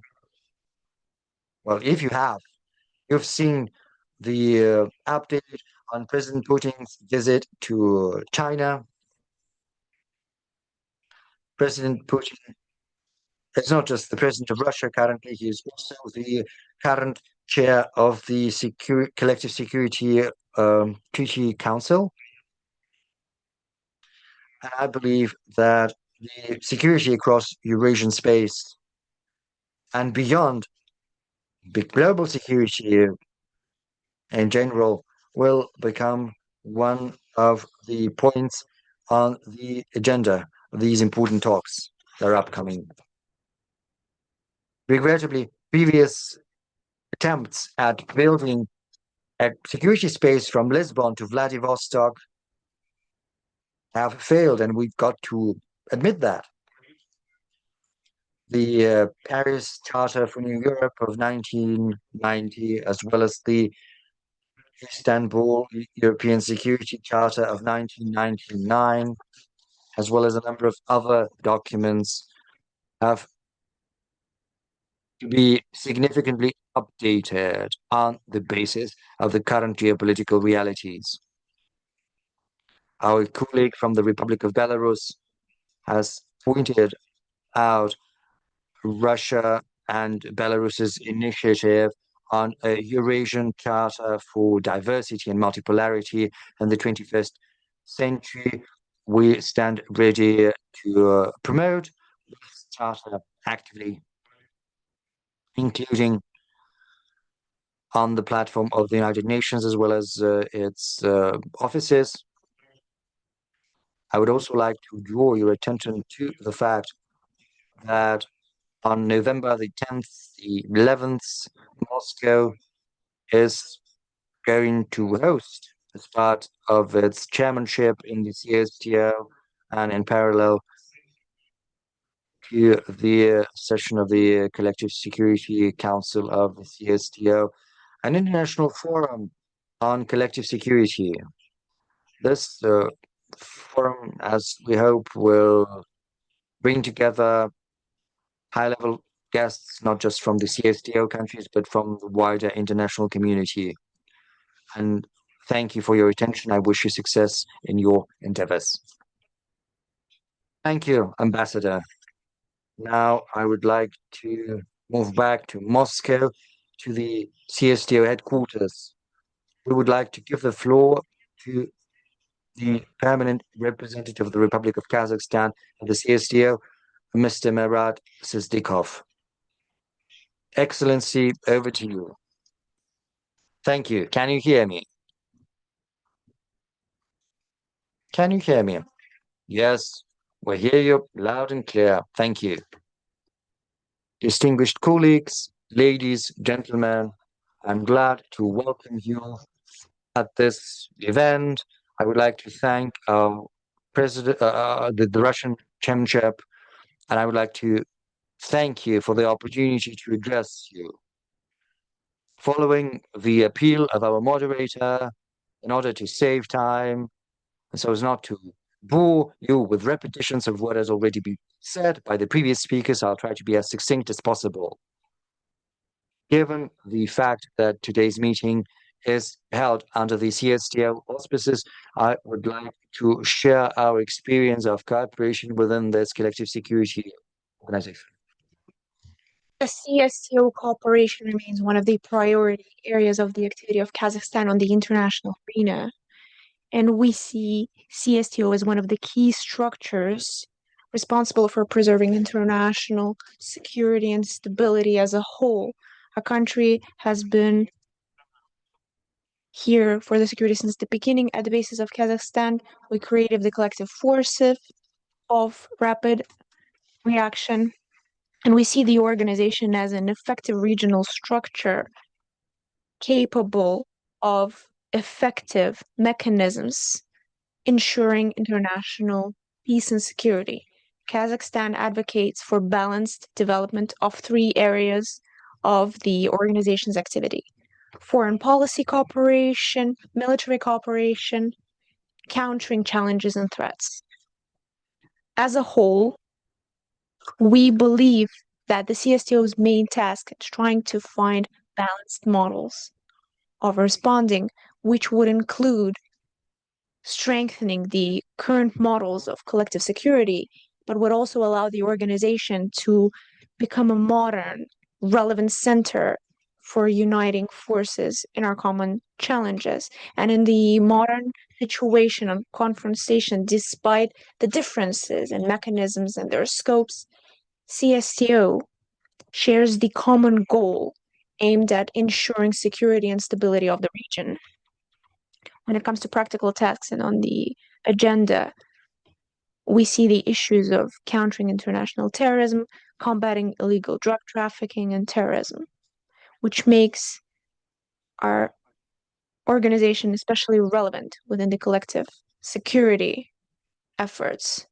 It is especially important to ensure the cooperation between the OSCE and CSTO, including the constant meetings between the Secretary Generals. As you remember, after the OSCE invitation, the Secretary General participated in the OSCE Ministerial Council, but also the Secretary General of OSCE participated in the Permanent Council's meeting. And we believe that this platform can and should be used in order to preserve for the mutually beneficial political dialogue, in order to overcome any challenges, ensure trust, perfect cooperation, and effectively counter challenges and threats to security. Distinguished colleagues, I would like to point out that Kazakhstan is always open to cooperation with our colleagues in order to solve relevant issues and ensure collective security on our broad region, which is why I wish everyone great success and kindly thank you for your attention. Thank you so much. I would now like to give the floor to the permanent representative of Kyrgyzstan to the OSCE, Madam Sheldabekova. Madam Ambassador will speak on the results of the chairpersonship of Kyrgyzstan in the organization in 2025. Your Excellency, you have the floor. Thank you so much. First of all, I would like to express my gratitude to the organizers of Russia's chairpersonship as well as the Secretariat of the CSTO for organizing today's highly relevant roundtable in Vienna, which has traditionally served as one of the key organizations for the political dialogue, diplomacy, as well as finding common paths to overcoming relevant challenges of our modern times. And today's roundtable is not just another opportunity to exchange our experience and approaches, but is also an important signal towards the importance of promoting culture of joint dialogue. The meeting, today's event, is taking place within the format of cooperation between the OSCE and CSTO. And in modern times,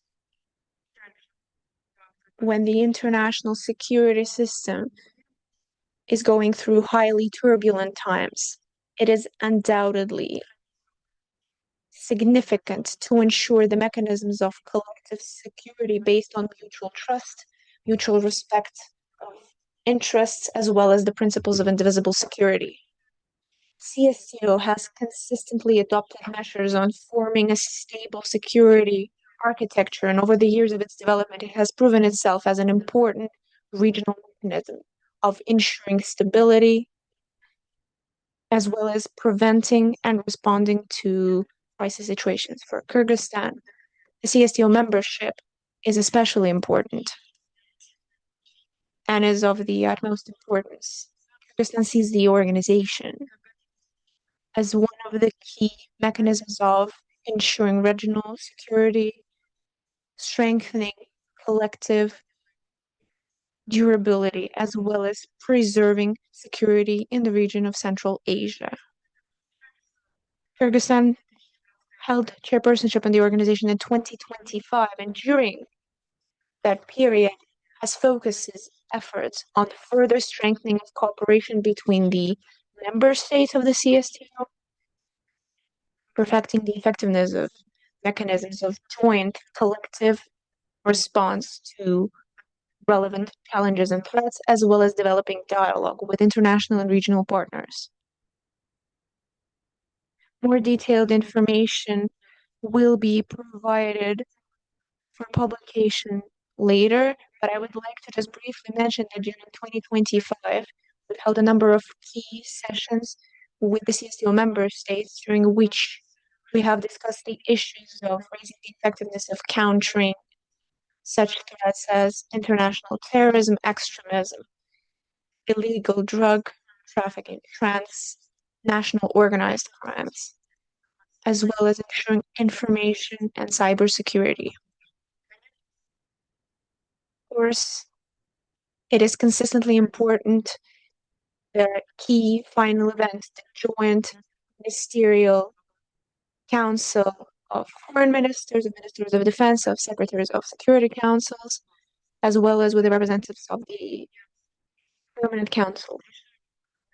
And a lot of key decisions have been made during these meetings at further cooperation between the member states, as well as perfecting the measures in responding to crisis situations. Interparliamentary factor of strengthening cooperation between the collective security treaty member states has also proven itself as quite effective and has contributed significantly. Particular attention was made to ensuring political coordination of CSTO member states on international platforms.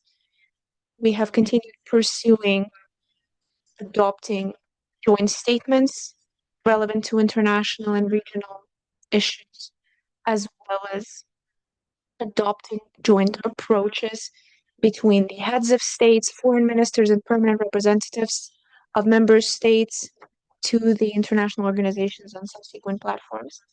After the working meetings of foreign ministers of the CSTO member states on the sidelines of the UN General Assembly on September 25th, 2025 in New York,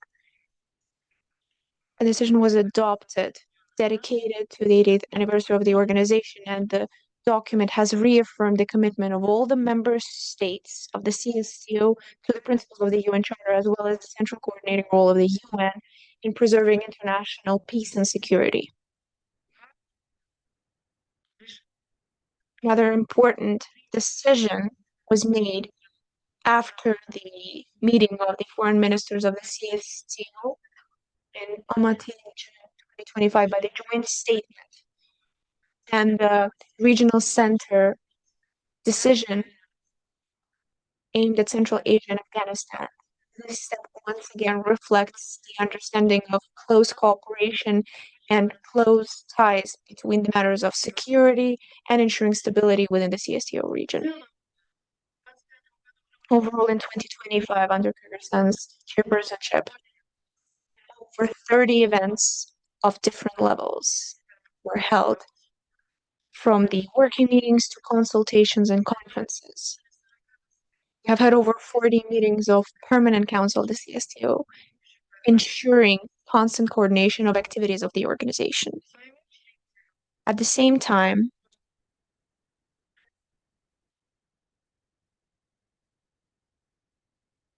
operating from the fact that we're currently reviewing the issues of cooperation between the OSCE and CSTO, I would like to point out that OSCE remains a unique platform disposing of great potential of multipolar, multinational dialogue based on principles of the final Helsinki Act and the accumulated experience of ensuring security and trust.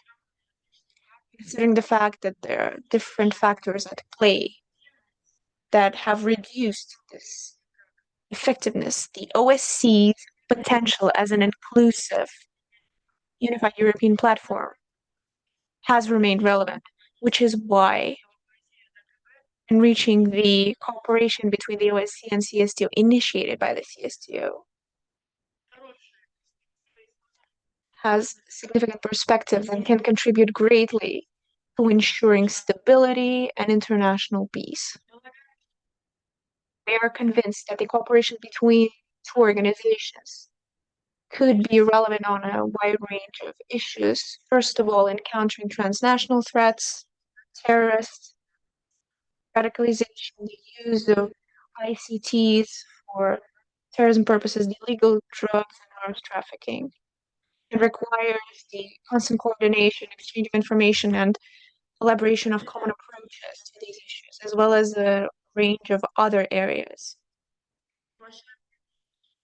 that could serve as a platform of applying the potential of both organizations. We're convinced that the coordination between the CSTO and the OSCE and the implementation of all the potential at its disposal could serve yet another important factor of ensuring international peace and trust. I thank you for your attention. Thank you so much. It is my great pleasure to give the floor to the Deputy Permanent Representative of the Republic of Tajikistan, Mr. Saidi. Thank you so much, Mr. Danova. Madam Chair, Your Excellency, Mr. Secretary General, ladies and gentlemen, dear colleagues, first of all, I would like to thank the organizers for holding this event in Hofburg. In line of this, I would like to underscore that the CSTO and its numerous mandates always share the common goal of ensuring peace and stability, makes a special contribution to developing dialogue, ensuring trust and coordinating efforts in countering transnational threats on the Eurasian space. For Tajikistan, issues of ensuring collective security is of the utmost practical importance. Today, Eurasian states are faced with a number of transnational threats. And one of the most serious issues remains the illegal drug trafficking and the transnational crimes tied with it. Drug trafficking remains a factor contributing to the financing of terrorism, extremism, and the activities of organized crime groups. And against the backdrop of all the challenges we're facing, we're advocating for strengthening international cooperation in order to effectively counter terrorism under the auspices of the CSTO. Another important practical mechanism is the regional anti-drug operation canal, which over the years has demonstrated its effectiveness, thanks to joint actions of the relevant agencies of the CSTO, curtailing the illegal drug trafficking and also extracting a lot of illegal stuff. We're preventing the illegal entrance of psychotropic substances. Thanks to the effective measures of 2025, the law enforcement agencies of Tajikistan have subtracted from the illegal trafficking about 226 kilograms of psychotropic substances and 47,900 in pills, 22 kilograms of which were amphetamines, which is the double of the same period in 2024. One of the factors contributing to this process, and which makes it all the more dangerous, is the dynamic development of illegal information and telecommunication area, which is widely used by the organized transnational crime groups, including the illegal drug trafficking. According to the analysis, over the recent years, dark side of the internet space have become one of the leading platforms in ensuring the synthetic drug trafficking. This way of spreading drugs through anonymous markets of darknet by planting them creates certain difficulties of keeping documented proof of these crimes, which in turn leads to great difficulties in identifying those responsible and bringing them to justice, which is why I believe it is especially important to raise the effectiveness of information exchange of all the relevant organizations and agencies in order to counter the use of ICTs and cyber currencies for terrorist purposes, and we need to raise the effectiveness of transnational services. In this context, it is especially important to strengthen the Tajikistan and Afghanistan borders as one of the key factors of the transnational security. This requires wide international participation in the coordination of efforts of regional and international organizations. In conclusion, I would like to point out that the CSTO consistently advocates for strengthening stability and security within its area of responsibility, and the organization's member states are open to constructive cooperation with all the interested parties. I thank you for your attention.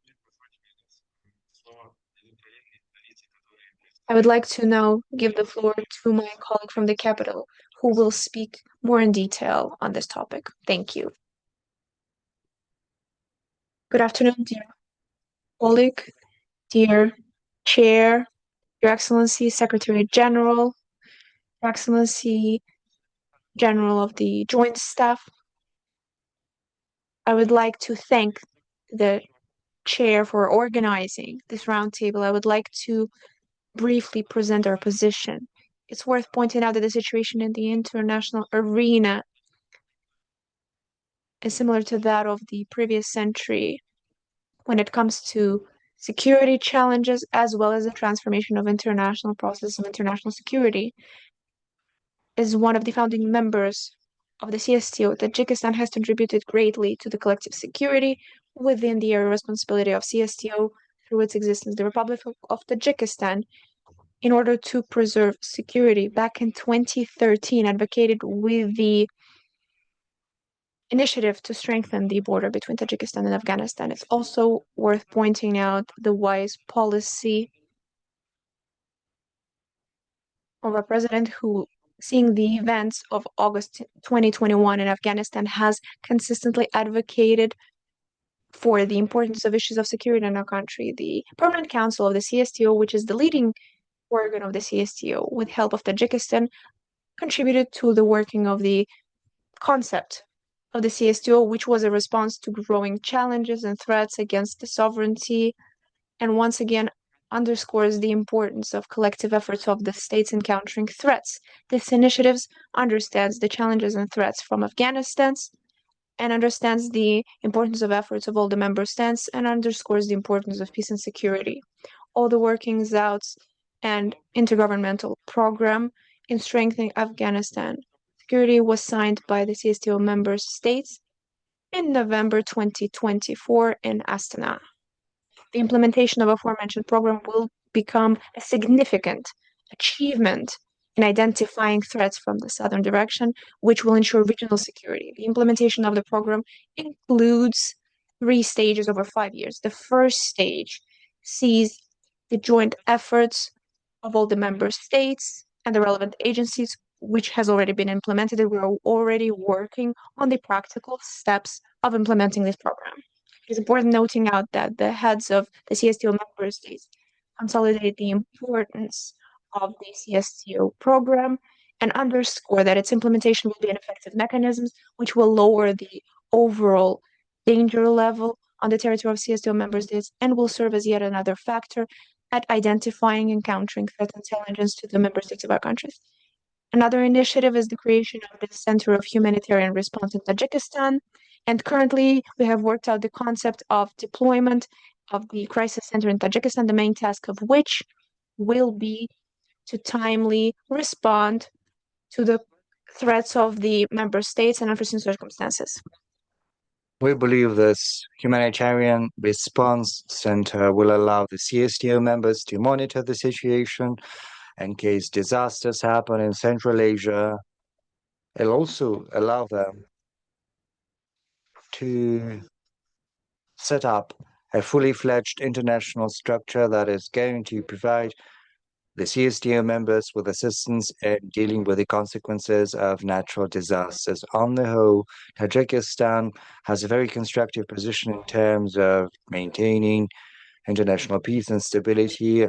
In November 2025, during the Collective Security Council at our initiative, a statement was made to take measures to create a positive image of the CSTO in the information space, which resulted in the formulation of a roadmap by Tajikistan. This was due to the fact that we need to work collectively in order to mitigate the negative impact of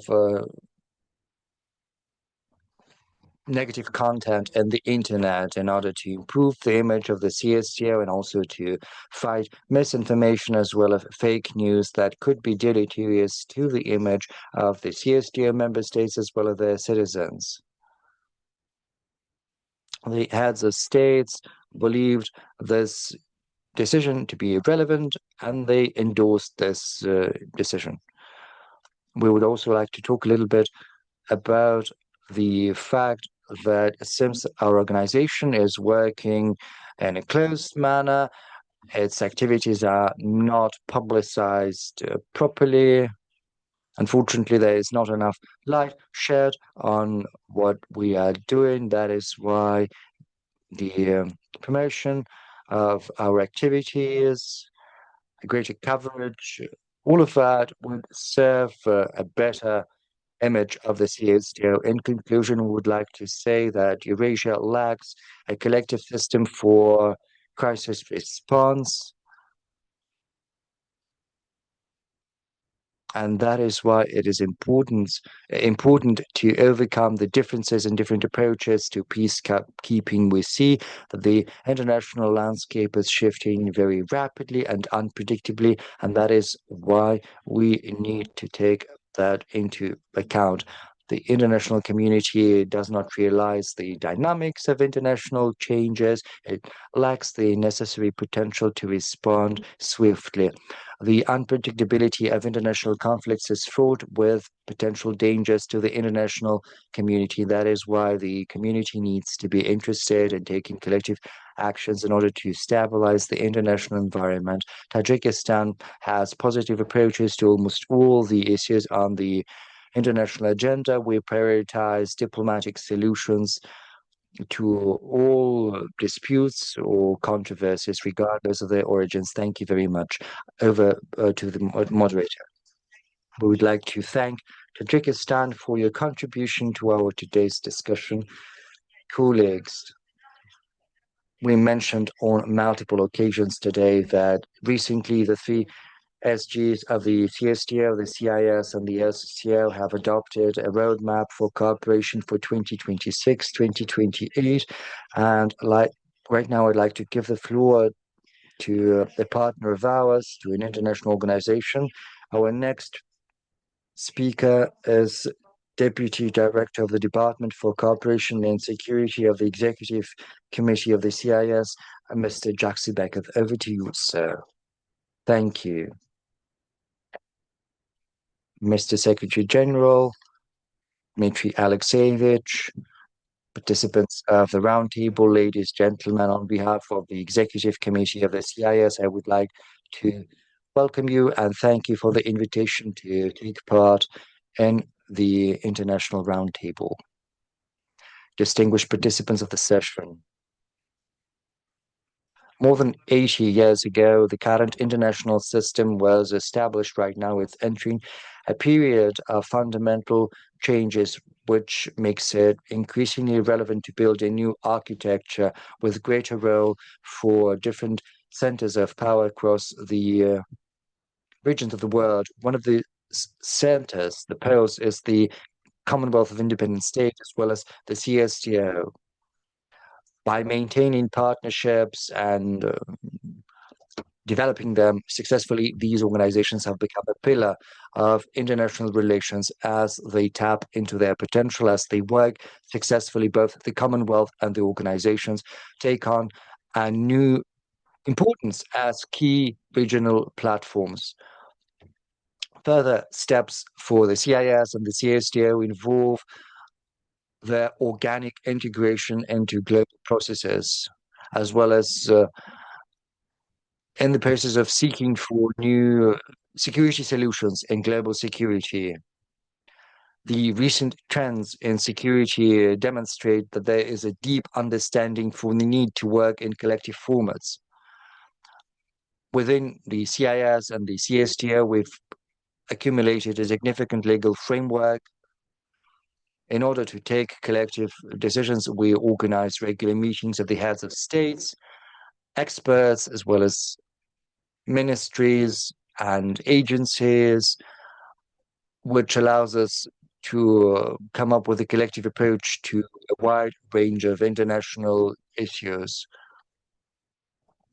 We have an MOU of cooperation, which was signed back in 2009 between our secretariat and the CSTO secretariat.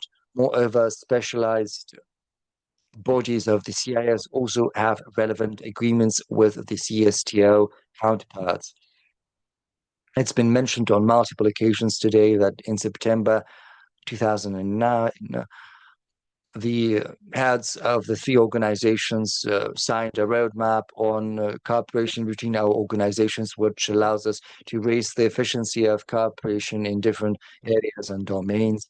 In particular, in development of this roadmap, we have intensified our security dialogue, our joint fight against transnational crimes and threats and challenges. We have intensified our anti-terrorist cooperation, which allows our countries to counter the threats and challenges in relevant domains.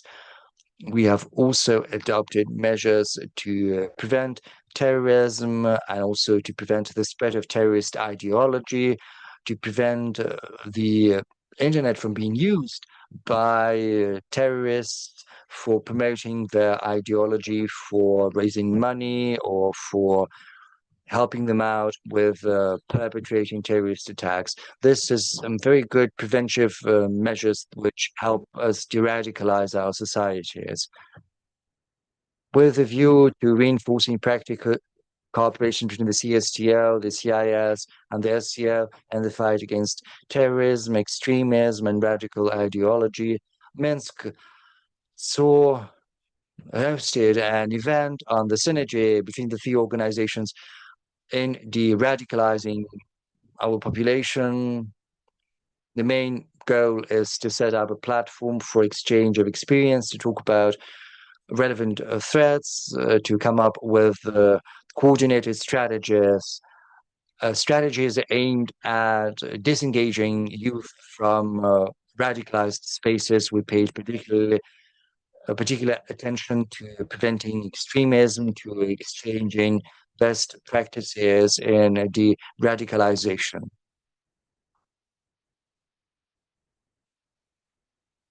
One of our priorities, which is directly related to security priorities of our countries, is information and analytical partnership between the CIS and the expert centers of the CSTO countries. In 2026, in April, we had another meeting of the Working Group on Afghanistan under the auspices of the CSTO Foreign Ministers Council, which was attended by the experts of the Executive Committee of the CIS, the Anti-Terrorist Center, as well as the border commanders.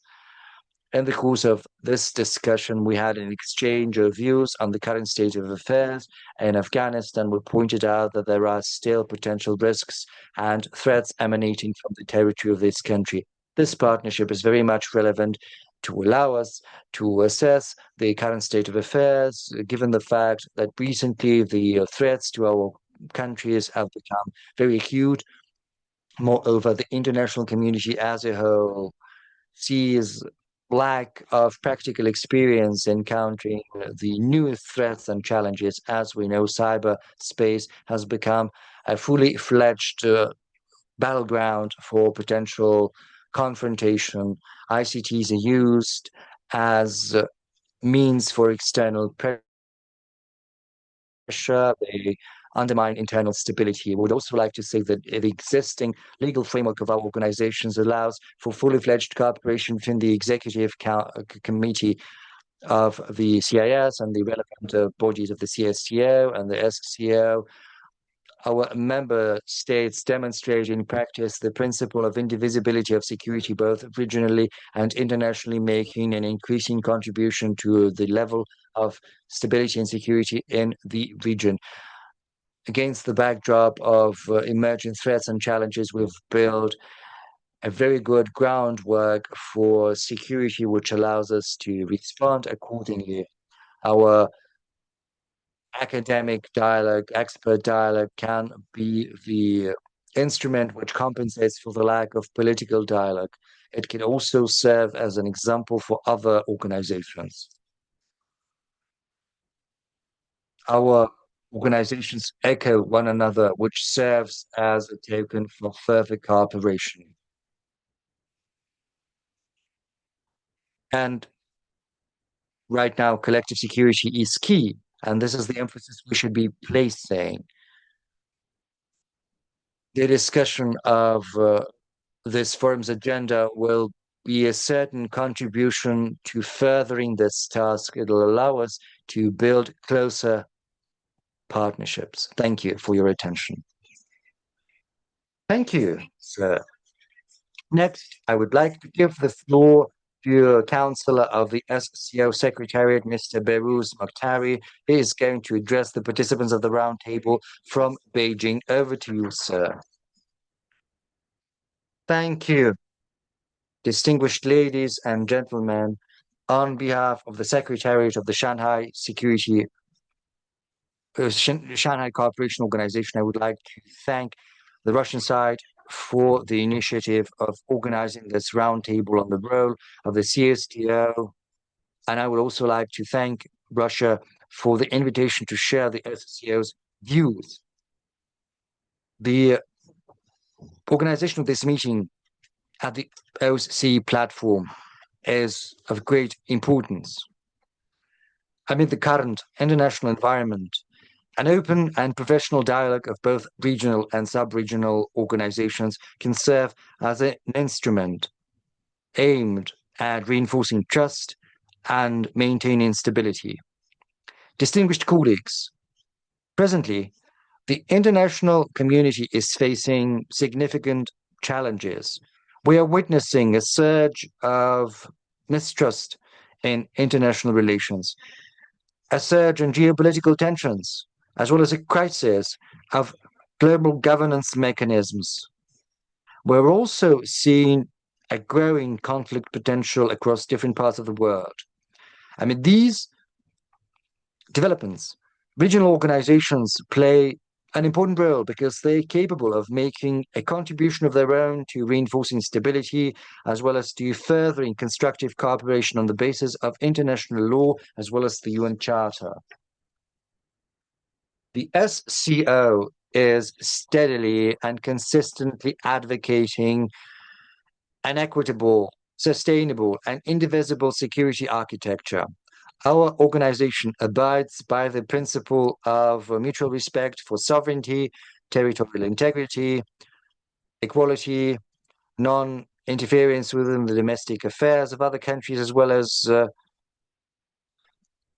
the principle of rejection of confrontational or bloc-based paradigm, which is evidenced by the adoption of the Tianjin Declaration by the SCO Council of the Heads of State of the 1st of September 2025.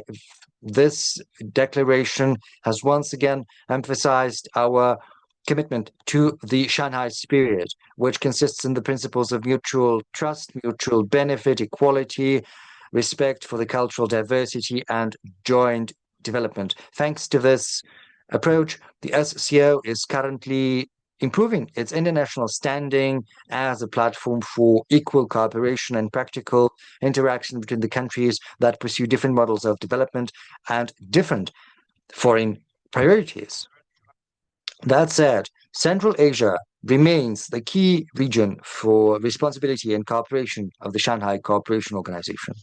Friends, a couple of days ago, the CSTO celebrated yet another anniversary since its establishment, and would like to congratulate you sincerely on this emblematic event. Amid this difficult environment of growing challenges and security threats, the CSTO is making an important contribution to ensuring peace and security across the region. It lives up to its lofty tasks and ideals, which were declared by the founding members of the CSTO when the organization was established. We are confident that in future, the CSTO members will be capable of making the necessary impetus to the institutional development of the organization. The SCO confirms its commitment to pursuing close cooperation with the CSTO Secretariat based on the relevant Memorandum of Understanding. The SCO Secretariat is also interested in furthering its contacts with the OSCE. Even though there is no formalized mechanism for the interaction between the secretariats of these two organizations, we still maintain and pursue working contacts. Representatives from the SCO Secretariat are participating in the events organized by the OSCE, whereas the SCO Secretaries General spoke previously at the sessions of the permanent council, and also the OSCE Forum on Security Cooperation in Vienna under the Russian as well as the Tajik presidency. We are confident that the potential of cooperation between regional arrangements is far from being fully tapped in the face of shared challenges. We need to pool our efforts together to show mutual respect and search for collective solutions. The SCO Secretariat stands ready to further its cooperation with the CSTO, the OSCE, as well as other international and regional organizations in the interests of maintaining peace, security, and ensuring sustainable development. Thank you for your attention. Thank you very much, distinguished colleagues. Attending this event are representatives of the international expert community, whose representatives would also like to share their views on the prospects of building a Eurasian security, as well as on the CSTO contribution to this big common cause of ours. And at this point, I would like to give the floor to an Austrian scholar, Dr. Dieter Reinisch. Over to you, sir. For giving me the chance to say a few words. And as a previous speaker already noted, this is not just any meeting here today, but a signal, and I think a particular signal here in Vienna, not just this roundtable today, but actually the series of events that are being held here in Hofburg by your mission.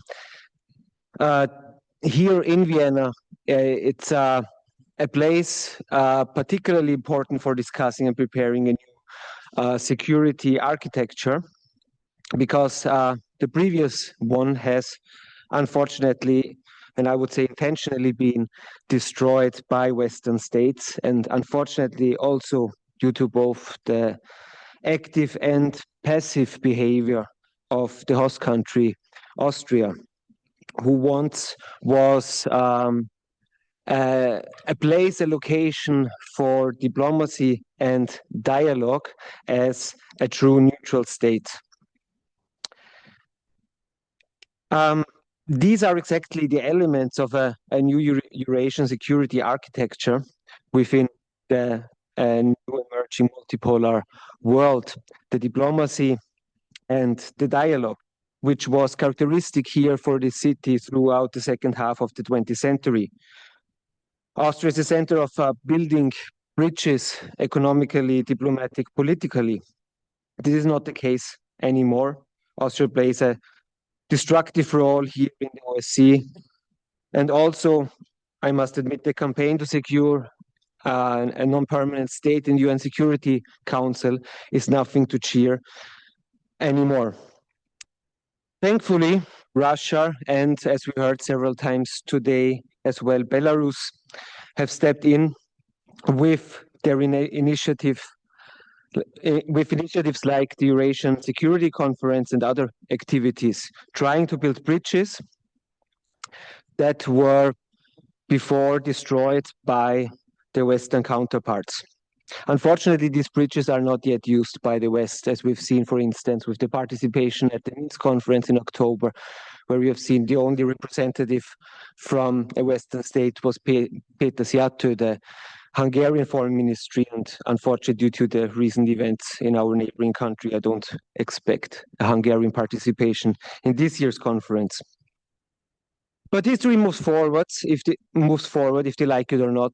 And particularly here, I think there's a particularly strong and important role to learn from the CSTO. Because when do people feel most secure? They feel most secure when they don't think of security because they take it for granted. That was the situation here in Central Europe up until, I would say, probably 2 decades ago. Then we've seen a slow erosion of this understanding and this feeling of security. And this erosion, unfortunately, I think is nowadays irreversible. Outside of this premises, very few people know or would actually know the CSTO or could tell you who that organization is. And in my opinion, actually, this is particularly the strength of this organization. Because while other organizations and military organizations like NATO establish a feeling among the population of insecurity through their expansionist policy that brought armed conflicts to Eastern Europe, to the Balkans as early as 1999 with the bombardment of Serbia, armed conflicts to West Asia and Central Asia. None of this we see with the CSTO. On the contrary, it's securing security within their borders and outside borders in a calm and successful manner. If you just look at the 2 examples of Western-backed so-called color revolutions and the behavior of the different organizations, we see the clear differences between Maidan 2014 and the role of the CSTO in Kazakhstan 2022. On the one hand, we saw endless turmoil, civil war, and on the other hand, securing peace and stability within the country. And I think this contrast, if you look at the practical steps, is the crucial role and example that the CSTO can provide for the West and the new emerging multipolar world. And as an Austrian living here, born here in Vienna, born and raised with the understanding of diplomacy and neutrality, I can only hope that those within reason here in Austria will eventually listen. Thank you. Спасибо большое, дорогой Дитер. Thank you so much, Mr. Reinisch. I would now like to give the floor to the Colonel, Mr. Bosford, who is the former counselor to the Secretary General of the OSCE on military technical issues. Please, you have the floor. Ladies and gentlemen, dear colleagues, thank you very much for inviting me to your event today on the 5th floor of the Vienna Hofburg, a place I know very well from my 6 years of work in the OSCE. My most vivid memory is of the 2018 Football World Cup, which we watched in here amongst colleagues, even though we had been asked not to, on the grounds that it was, as they put it, after all, Putin's games. That was the clearest example of how, even back then, the conflict had already intruded into every sphere of social life. And that brings me straight to my main concern, namely the global bloc formation that is currently underway, not only with respect to military spheres, but cultural and any other kind of sphere.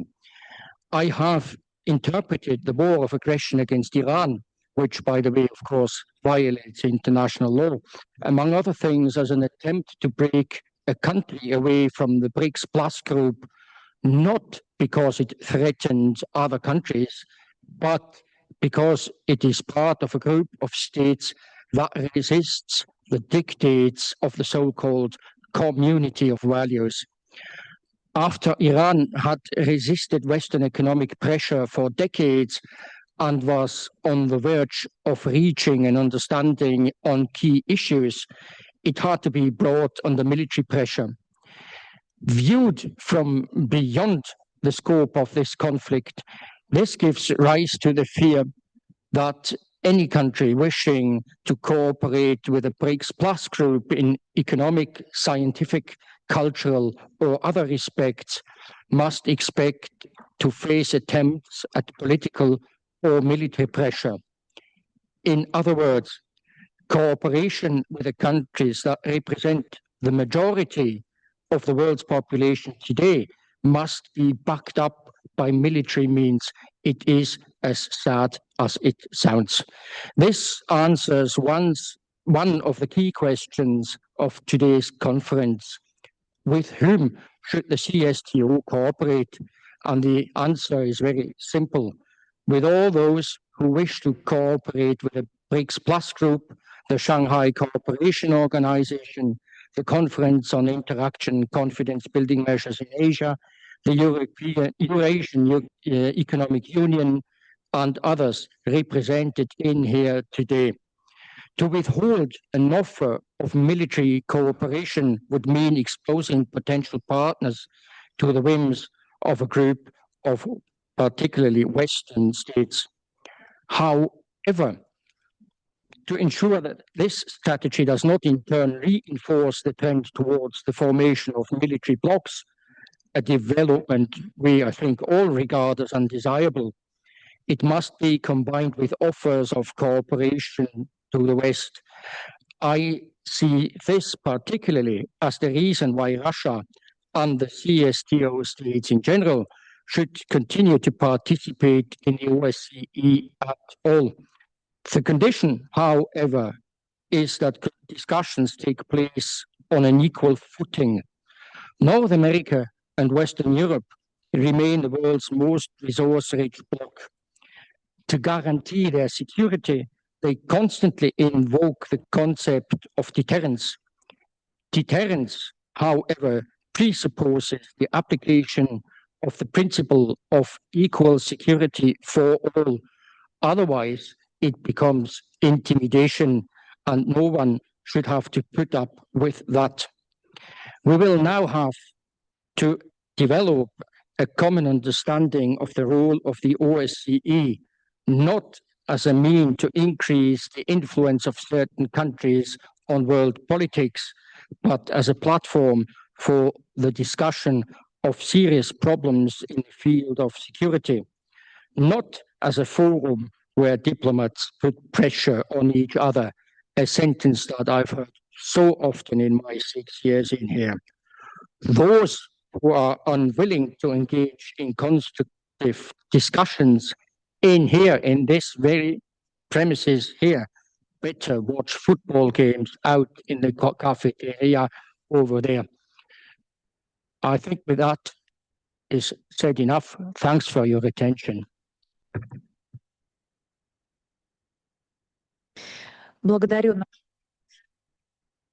I kindly thank our Swiss colleague. Dear friends, we have gone beyond the time limit of today's event, which is why we suggest that this discussion continue on the sidelines. Should any issues to our reporters arise, we suggest to pass them over in written form, and we will make sure to also provide in written form any response. And now, let us come to the closing statement of today's roundtable. Distinguished colleagues, dear friends, our international roundtable has come to an end.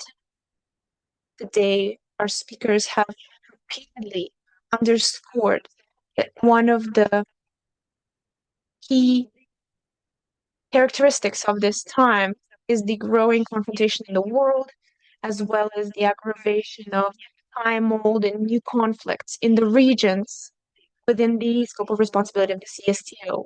In these complex modern international relations, an open professional dialogue of regional and sub-regional structures is an instrument of growing trust and ensuring stability. Also believe it is important that in many reports and comments have pointed out the strategic goal of the CSTO, ensuring collective security through consolidated efforts, basis of partnership, mutually recognized norms and principles of international law. At the basis of the organization's work is the refusal of the bloc thinking, priority of peaceful diplomatic efforts. And we see these efforts see true reaction on behalf of our international partners, as well as a significant input of CSTO in preserving regional stability and the organization's experienced in solving crisis situations and countering the whole spectrum of challenges and threats of security, which means we have all the opportunities to act together in the name of strengthening international peace and stability. I sincerely thank all the participants of the roundtable for the productive, fruitful discussion. The roundtable is therefore over. We'll see you next time.